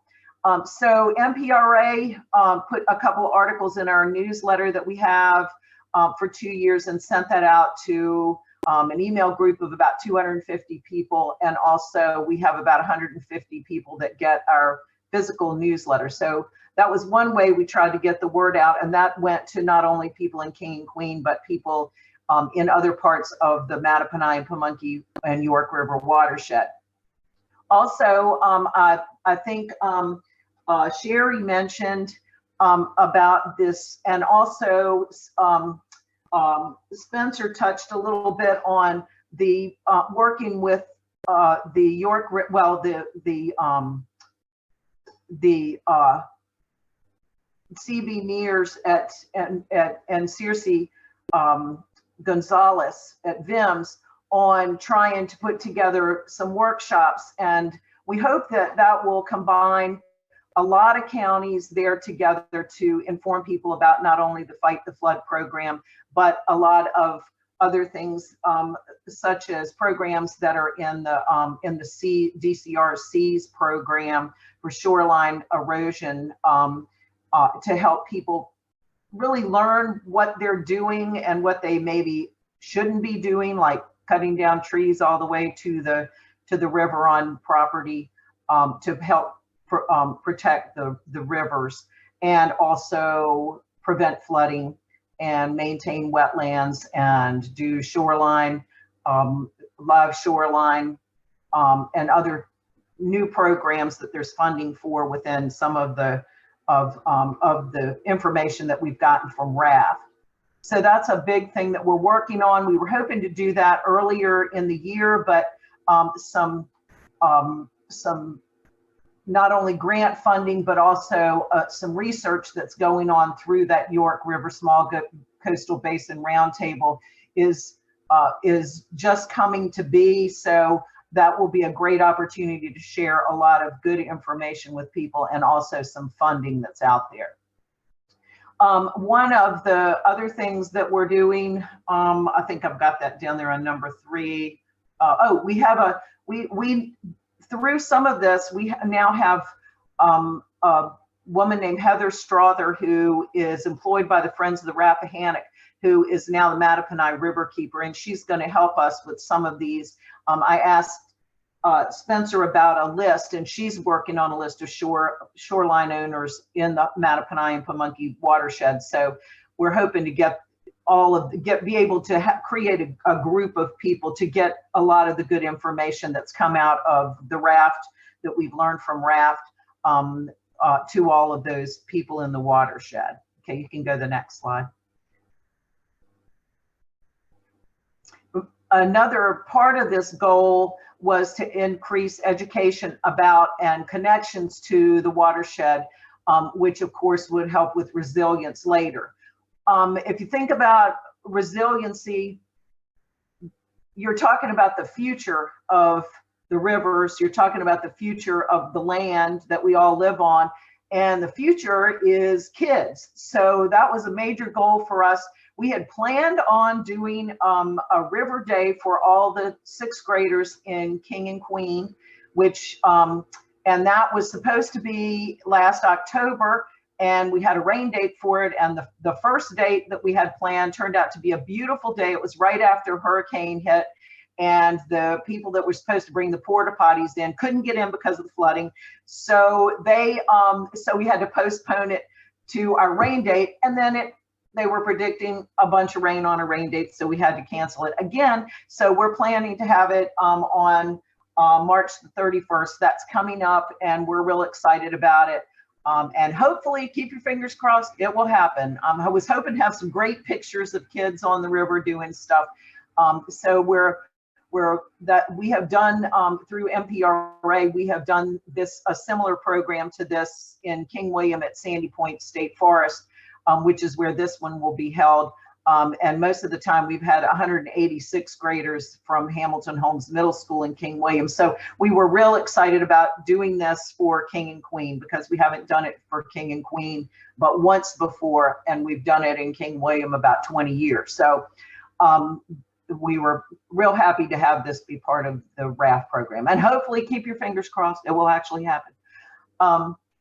We also are trying to work on education about resilience of, especially the importance of wetlands, and trying to prevent erosion, and also make people aware of what they can do personally with septic tank pump outs and that kind of thing. And we have been working with the, as I mentioned before, the Chesapeake Bay National Estuarine Reserve, which is CB NEARS, connected to VIMS, and Virginia Cooperative Extension, and all the way up to the watershed to the Lake Anna Civic Association. So those are some of the things that MPRA specifically has been working through the RAFT program, and it also connects with King William. Audrey Mitchell, who's on the King William team for MPRA, is current president of MPRA. So she's a major contributor in the program, the RAFT group in King William, and we work closely together. You can go to the next one.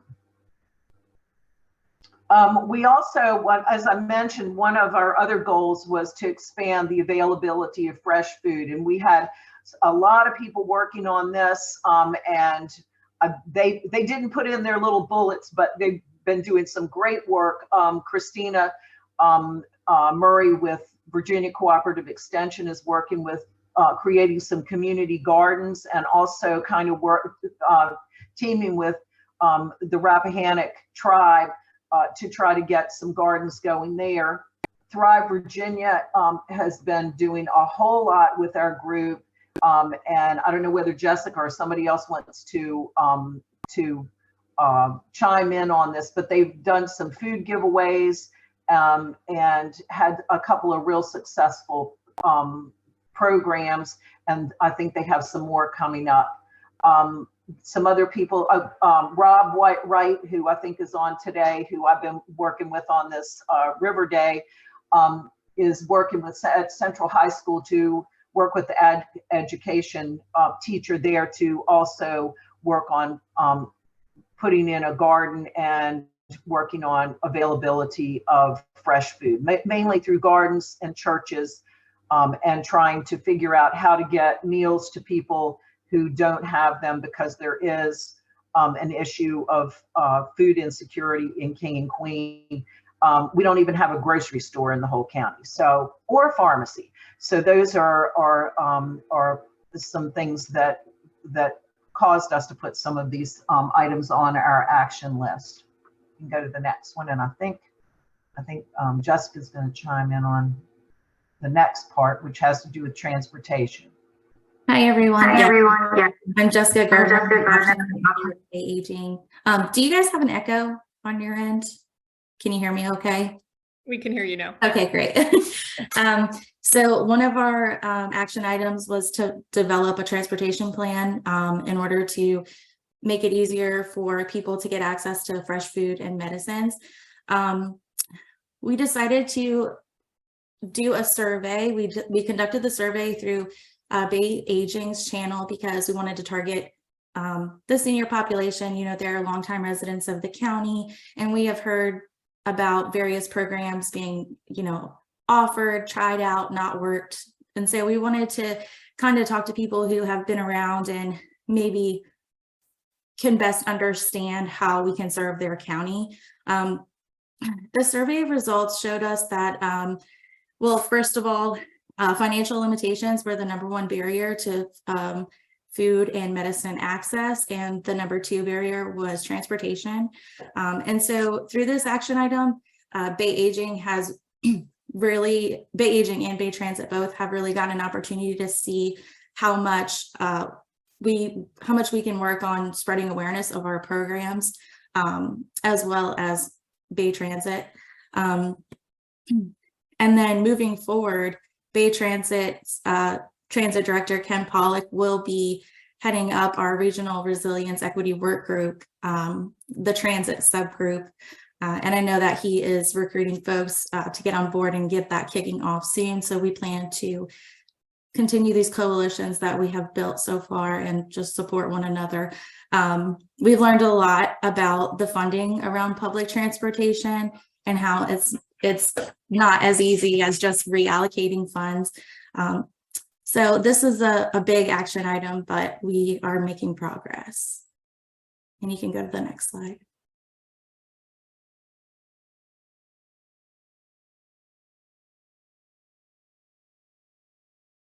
Do you want me to jump back in on this one, Jessica? No, or we can tag go ahead, team Dawn. on it.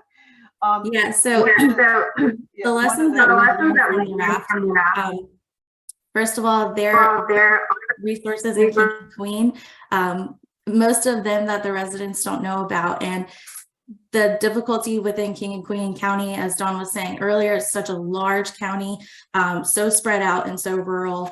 And it's just really difficult to get information from people. And then RAFT just helped bring us together and form coalitions of resources. So, and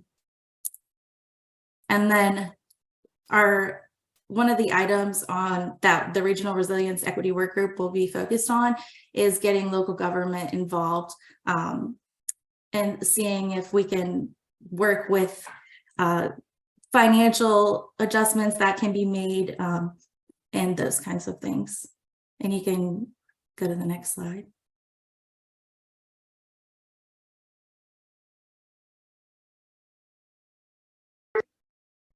So for the future, one of the things that we plan to do is to try to continue to have this River Day for 6th graders in King and Queen County every year. And hopefully we'll be able to have it in March. And then also Thrive Virginia is bringing a family resource center to King and Queen. And this will be a space where they can continue existing programs and try to spread awareness about all the community efforts in the county. So that's something that's really important.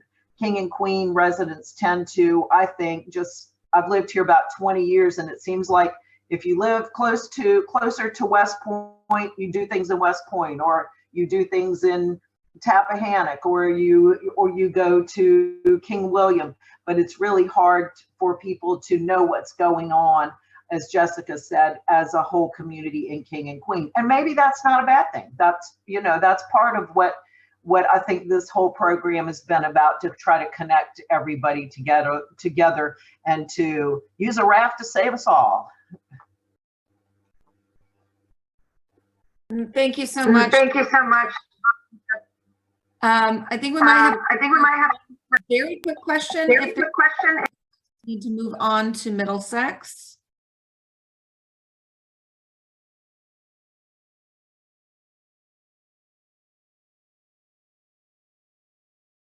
All right, not hearing any questions. Let's go ahead and move on to Middlesex. We have Carla Minor-Blake and Luann Johnson for Middlesex. Hello, everyone. Can everyone hear me okay? Yes. Yes, awesome.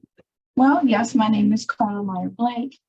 And before we get started on a brief recap of our experience with RAFT, I would like to take the opportunity to thank the entire Resilience Adaptation Feasibility Tool team.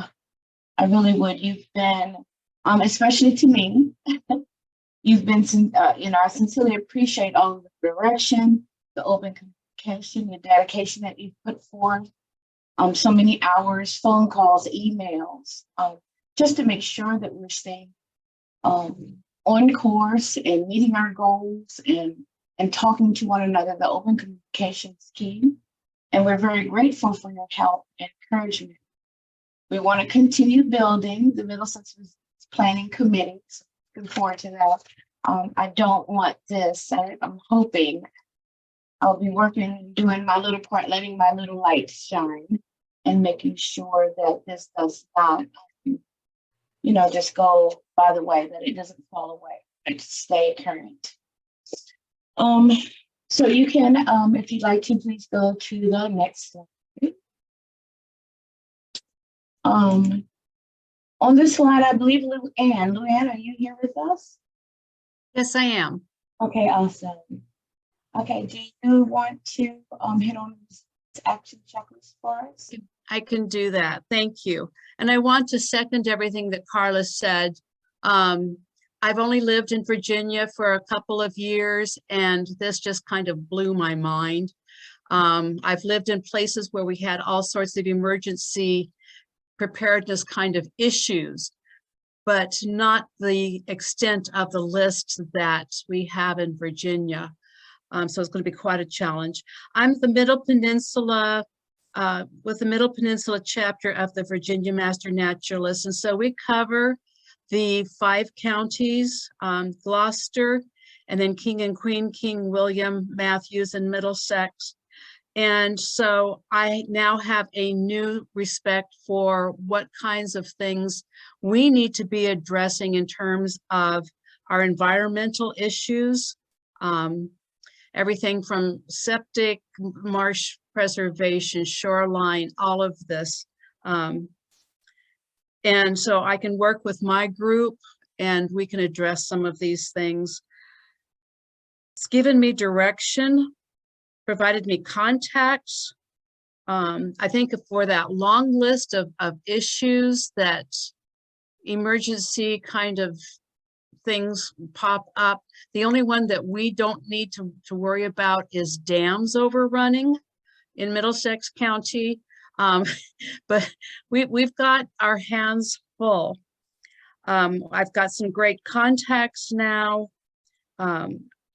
I work mostly with community communication, making contacts answering people's questions about our environment, what kinds of things you can do at your house to mitigate your water runoff, those kinds of things, what kinds of plants that are going to best help preserve your environment. And so I have a new group of considerations to add to that. I want to get the master naturalist more involved in projects that will and take these considerations into account, how to circle it back into the communities and making everything a little bit safer and less environmentally impactful in the event of bad stuff happening. Want to thank you for the information, the resources, and for all that you've done to help us get the word out to our communities, all up and down the side of the peninsula. Thank you.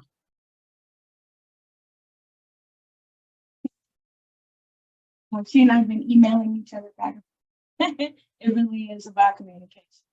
On the resilience action checklist, as you see under progress, we identified more things in our county which deserve consideration. Action needed for basic services to prepare for high water events that was main concern farms, including septic systems, areas with rain excess. That's another one of our issues. We need transportation options. Some of these options were options that other counties have as well. We share a lot of our implementation ideas with King William. King and Queen is closer to us as far as county-wise. And for those of you who may not know, King and Queen County is the longest county in the state of Virginia. Not the widest, but it is the longest. And you would think that we would really maybe have more in common with King and Queen, but really King William and Middlesex had more action checklists, just things that we know we needed to work on that were similar. Several of those are, and this is with everyone, but in Middlesex as well, volunteers and participation. We wanted to really get the word out to people, to let them know when we have events going, when there are festivals going, when there's a health fair, when there's a mental health fair, things that are going on at the high school, things that are going on at the middle school. So the volunteers and participation were something that we worked on quite a bit. We wanted to incorporate our faith-based community networks. We also wanted to grow our relationships with our Indigenous communities. That was very important to us, and it is very important. It's something that I feel as though we should continue to work towards. As for next steps, there is a need to raise awareness at public events. As I said before, we need to get that community out there, the community support out there, help local communities pinpoint potential hazards in vulnerable areas, help residents prepare for times of services when services may be unavailable. In Middlesex County, as in some of the Three Rivers District counties, our fire department, our fire and rescue are volunteers. When and if times of emergencies pop up, and I'm speaking like floods, we're talking storms, hurricanes, tornadoes, especially tornado, because as we all know, with a tornado, you don't have a lot of time to prepare. So the emergency preparedness piece is something else that we worked very hard in educating our public with and trying to get the word out, sharing information, passing out flyers. If you could go to the next slide, please.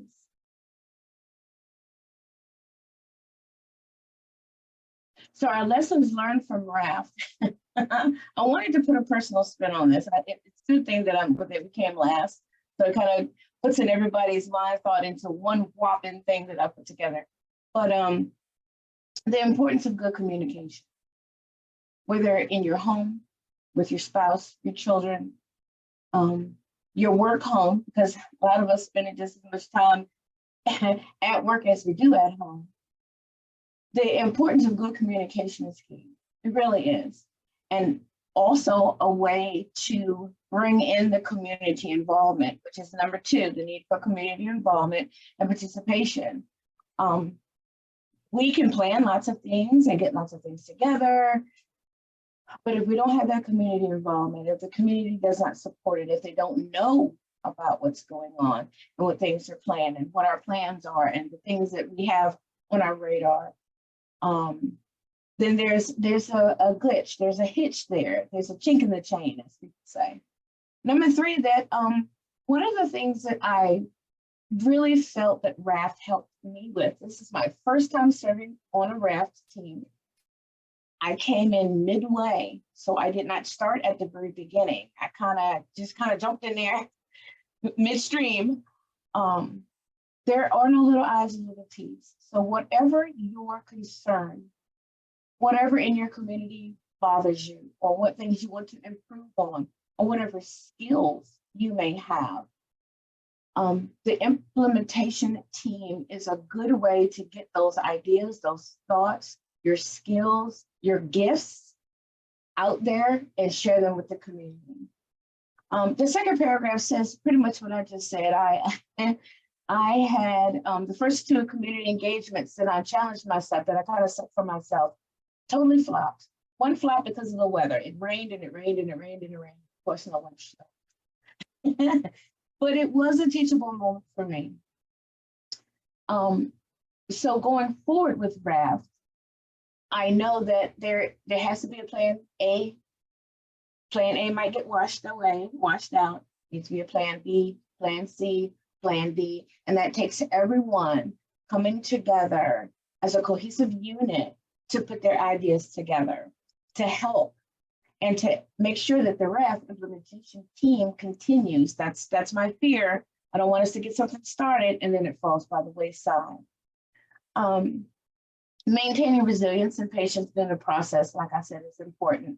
So when you're with your RAFT team, encourage your family members, encourage your uncle that might have, or an aunt that might have held a position, someone that is a community leader.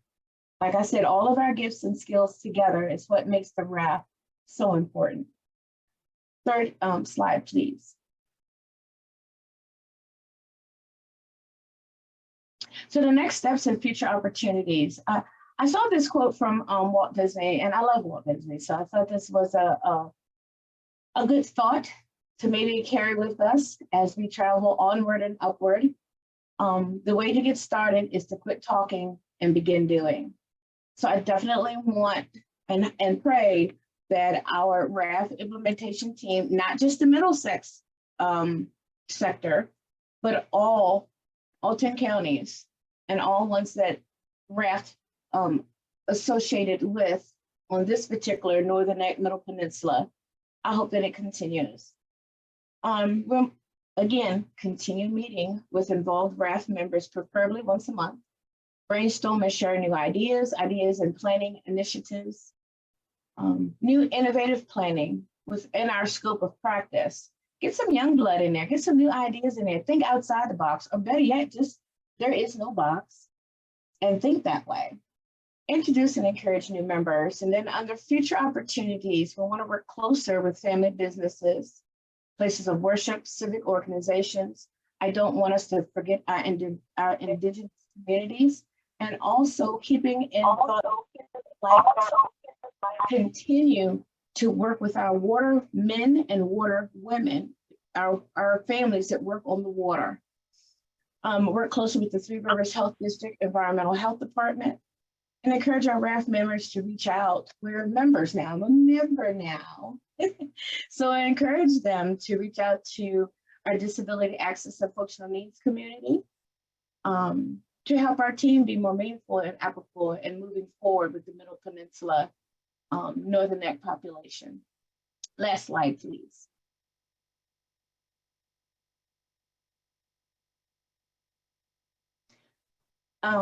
Livable communities. This in my opinion, and speaking to several other people, should and could and might be a goal for us to reach for. Moving onward and upward, as I said before, think livable communities for everyone. You'll see the picture to your left is one that shows different disabilities, access, and functional needs. And this is definitely a community that we don't want to think solely of. It should be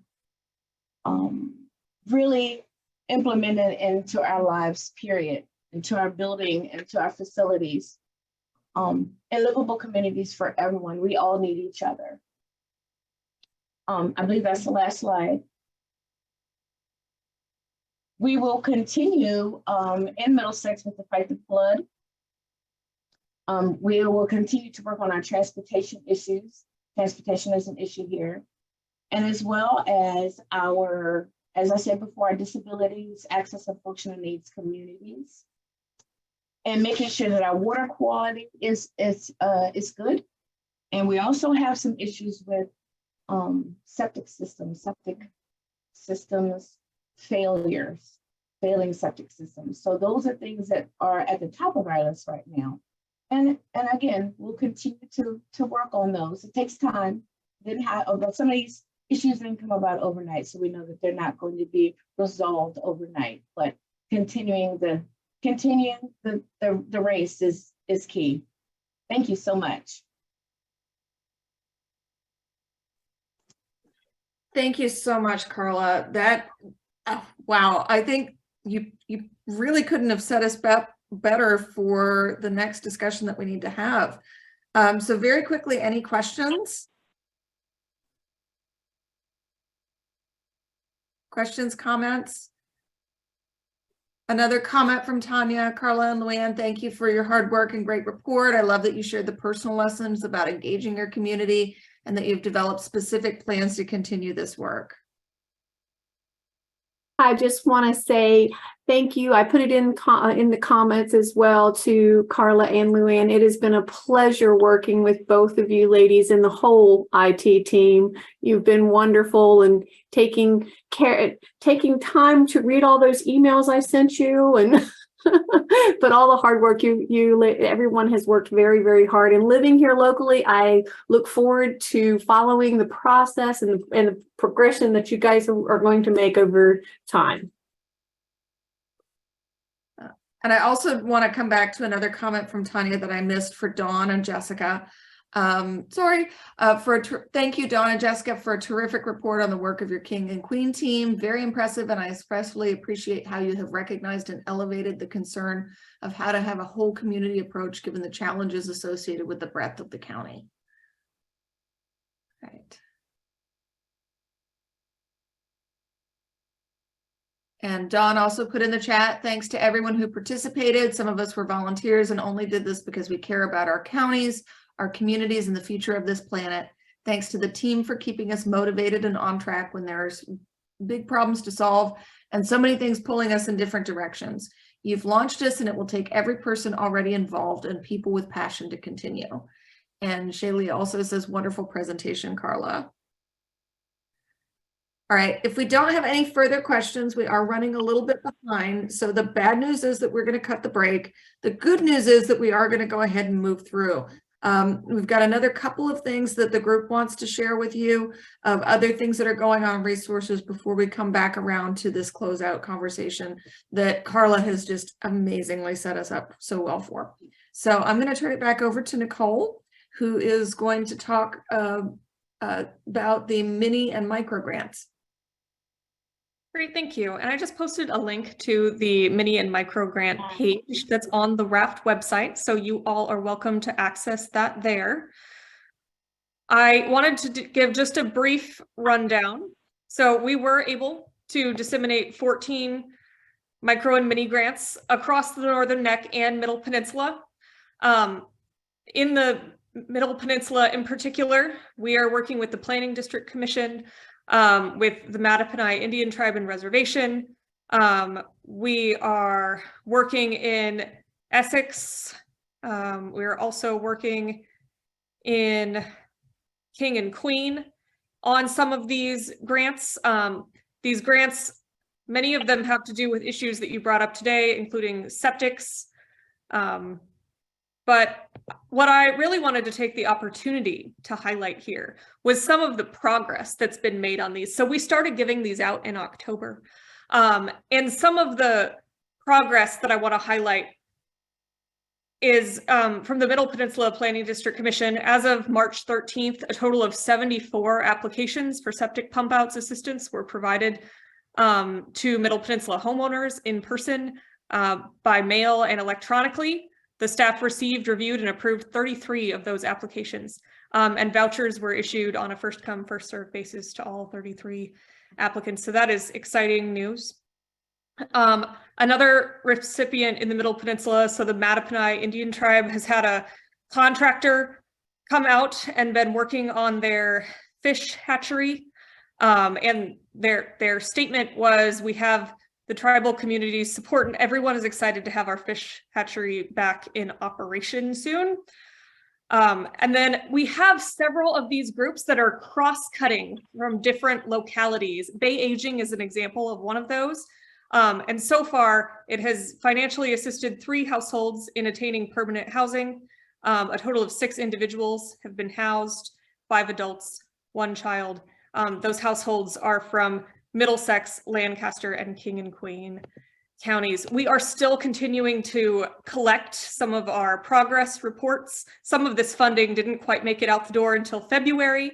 And so it's a little too early to check in with some of our grantees. I did want to just give a list of our grantees. So in addition to the ones that I've mentioned, we have Healthy Harvest, Just Harvest, the Koppel District Volunteer Fire Department, Woodville Rosenwald School Foundation, Essex County Office of Emergency Services, Friends of the Rappahannock, Friends of the Rappahannock again. They're working both in the Middle Peninsula and the Northern Neck. One has to do with shoreline management and one has to do with septic outreach. Gloucester, Richmond County, and then the Thrive Virginia is working in Middlesex as well. And sorry, that was Gloucester United Emergency Shelter Team. And I know for a fact that we have a couple of you on here that represent some of these groups. Haley and Tommy in particular, I've heard from today. You don't have to chime in now, but if you do want to share anything about the progress on your grants, you are more than welcome to here. We would love to hear it. If not, I look forward to collecting reports from you soon.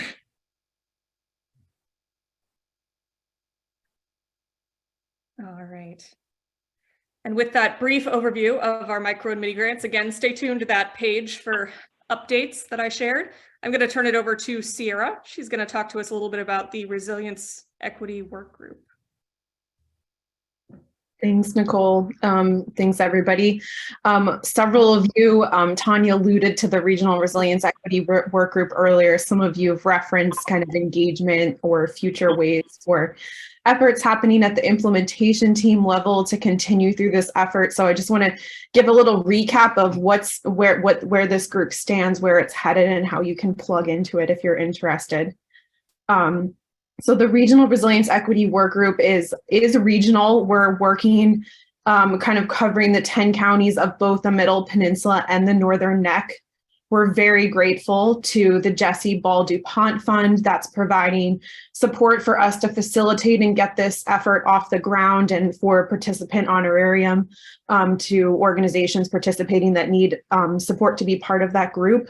The sort of need for this work group emerged from a series of focus groups and interviews with nonprofit community leaders that we conducted in fall of 2021.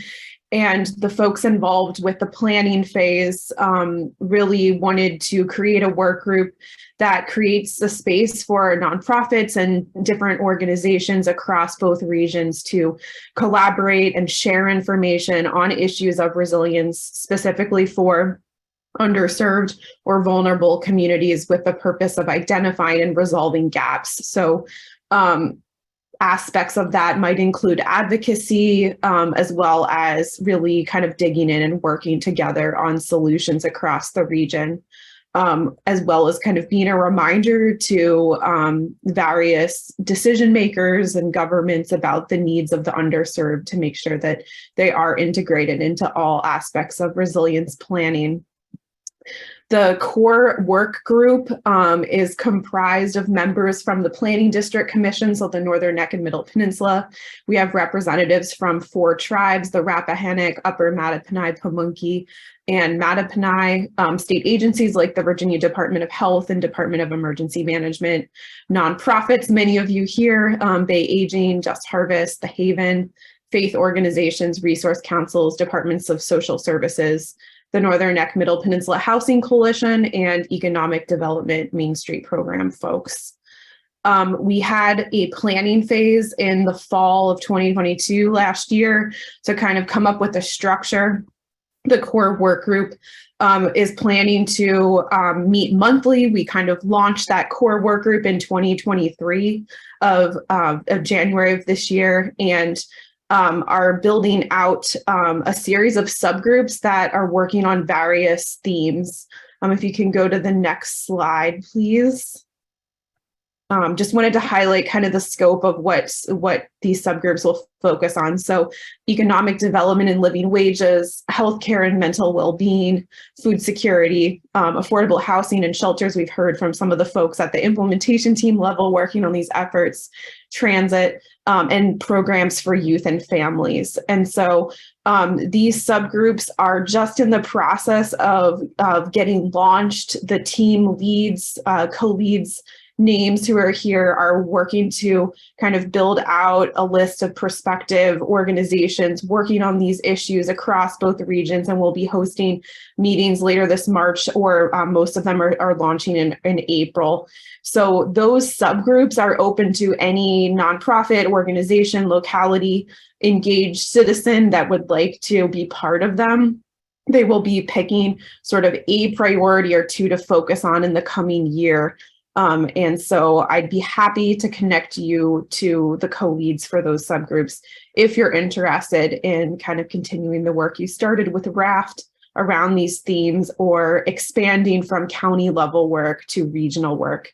So I'll put my email address in the chat, and we'll be kind of the RAFT person connecting folks with the co-leads of these subgroups moving forward. Thank you.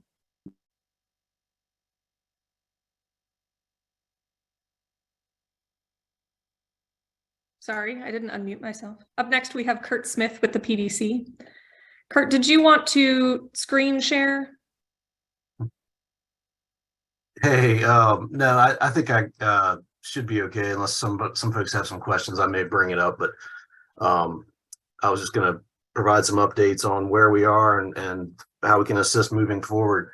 So yeah, so just some background on the Planning District Commission. We've been in existence for I guess around 50 years now, and probably for the last 15 to 20, we've been very active in the resilience space, and we've served as the go-to one-stop shop for all of our local governments, and now we're much more active in working with the citizens and the businesses of the Middle Peninsula on specific resilience activities, and we've been kind of working on resilience for a long time before RAFT even came along, and so what I would like to suggest to the group is, now that RAFT is wrapping up, just shift back to the way things used to be, or have always been. Like if you have all the needs and next steps, project ideas that I heard earlier in the meeting, don't hesitate to pick up the phone and call us. We've been very active in leveraging studies, plans. We're very active in the policy, regulatory, legal space. So some of these matters that are coming up that are going to require solutions on that policy legal level, we can work on those things. And as somebody stated earlier, who wanted to see less talking and more doing, that's where the majority of our work is focused now. And So that was going to be the main point of emphasis here is, you know, the Fight the Flood program has come up multiple times throughout this meeting, and that tool is there and available for everybody in the Middle Peninsula. So I still encourage everybody to utilize that tool.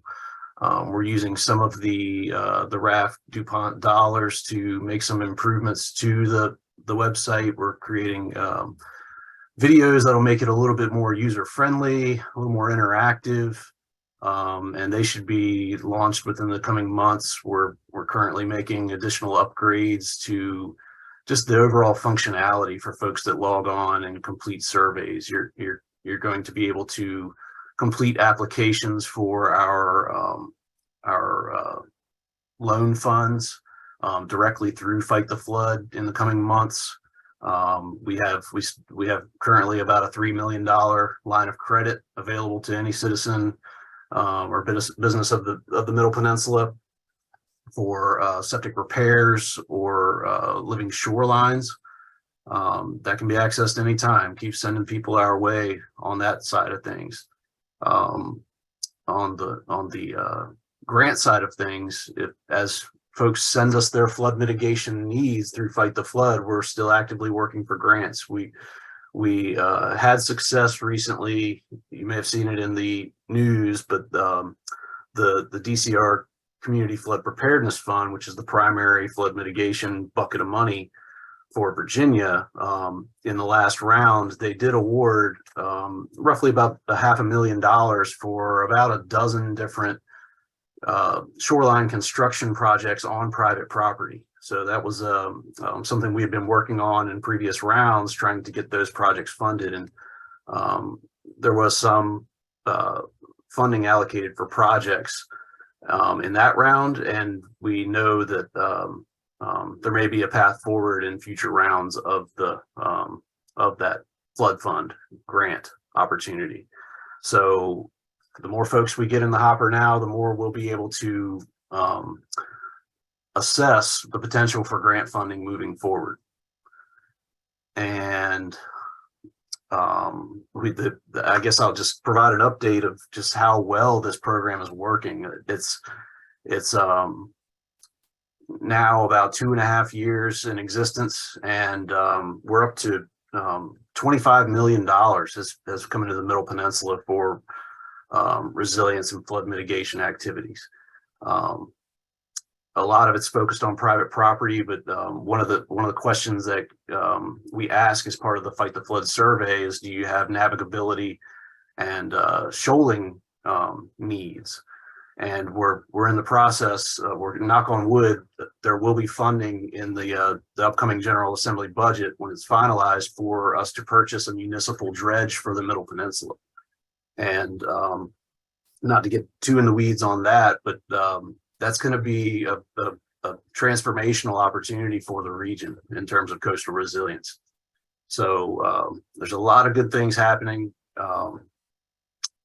But in terms of the numbers of businesses that we have participating in Fight the Flood, that's growing all the time. I think we're up to nearly 30 different businesses that anybody can log on and find a solution provider for whatever flood mitigation need they may have on their property. So we're seeing progress in so many different ways. It's just an exciting time, but I look forward to working with everybody moving forward. Please don't hesitate to reach out to us.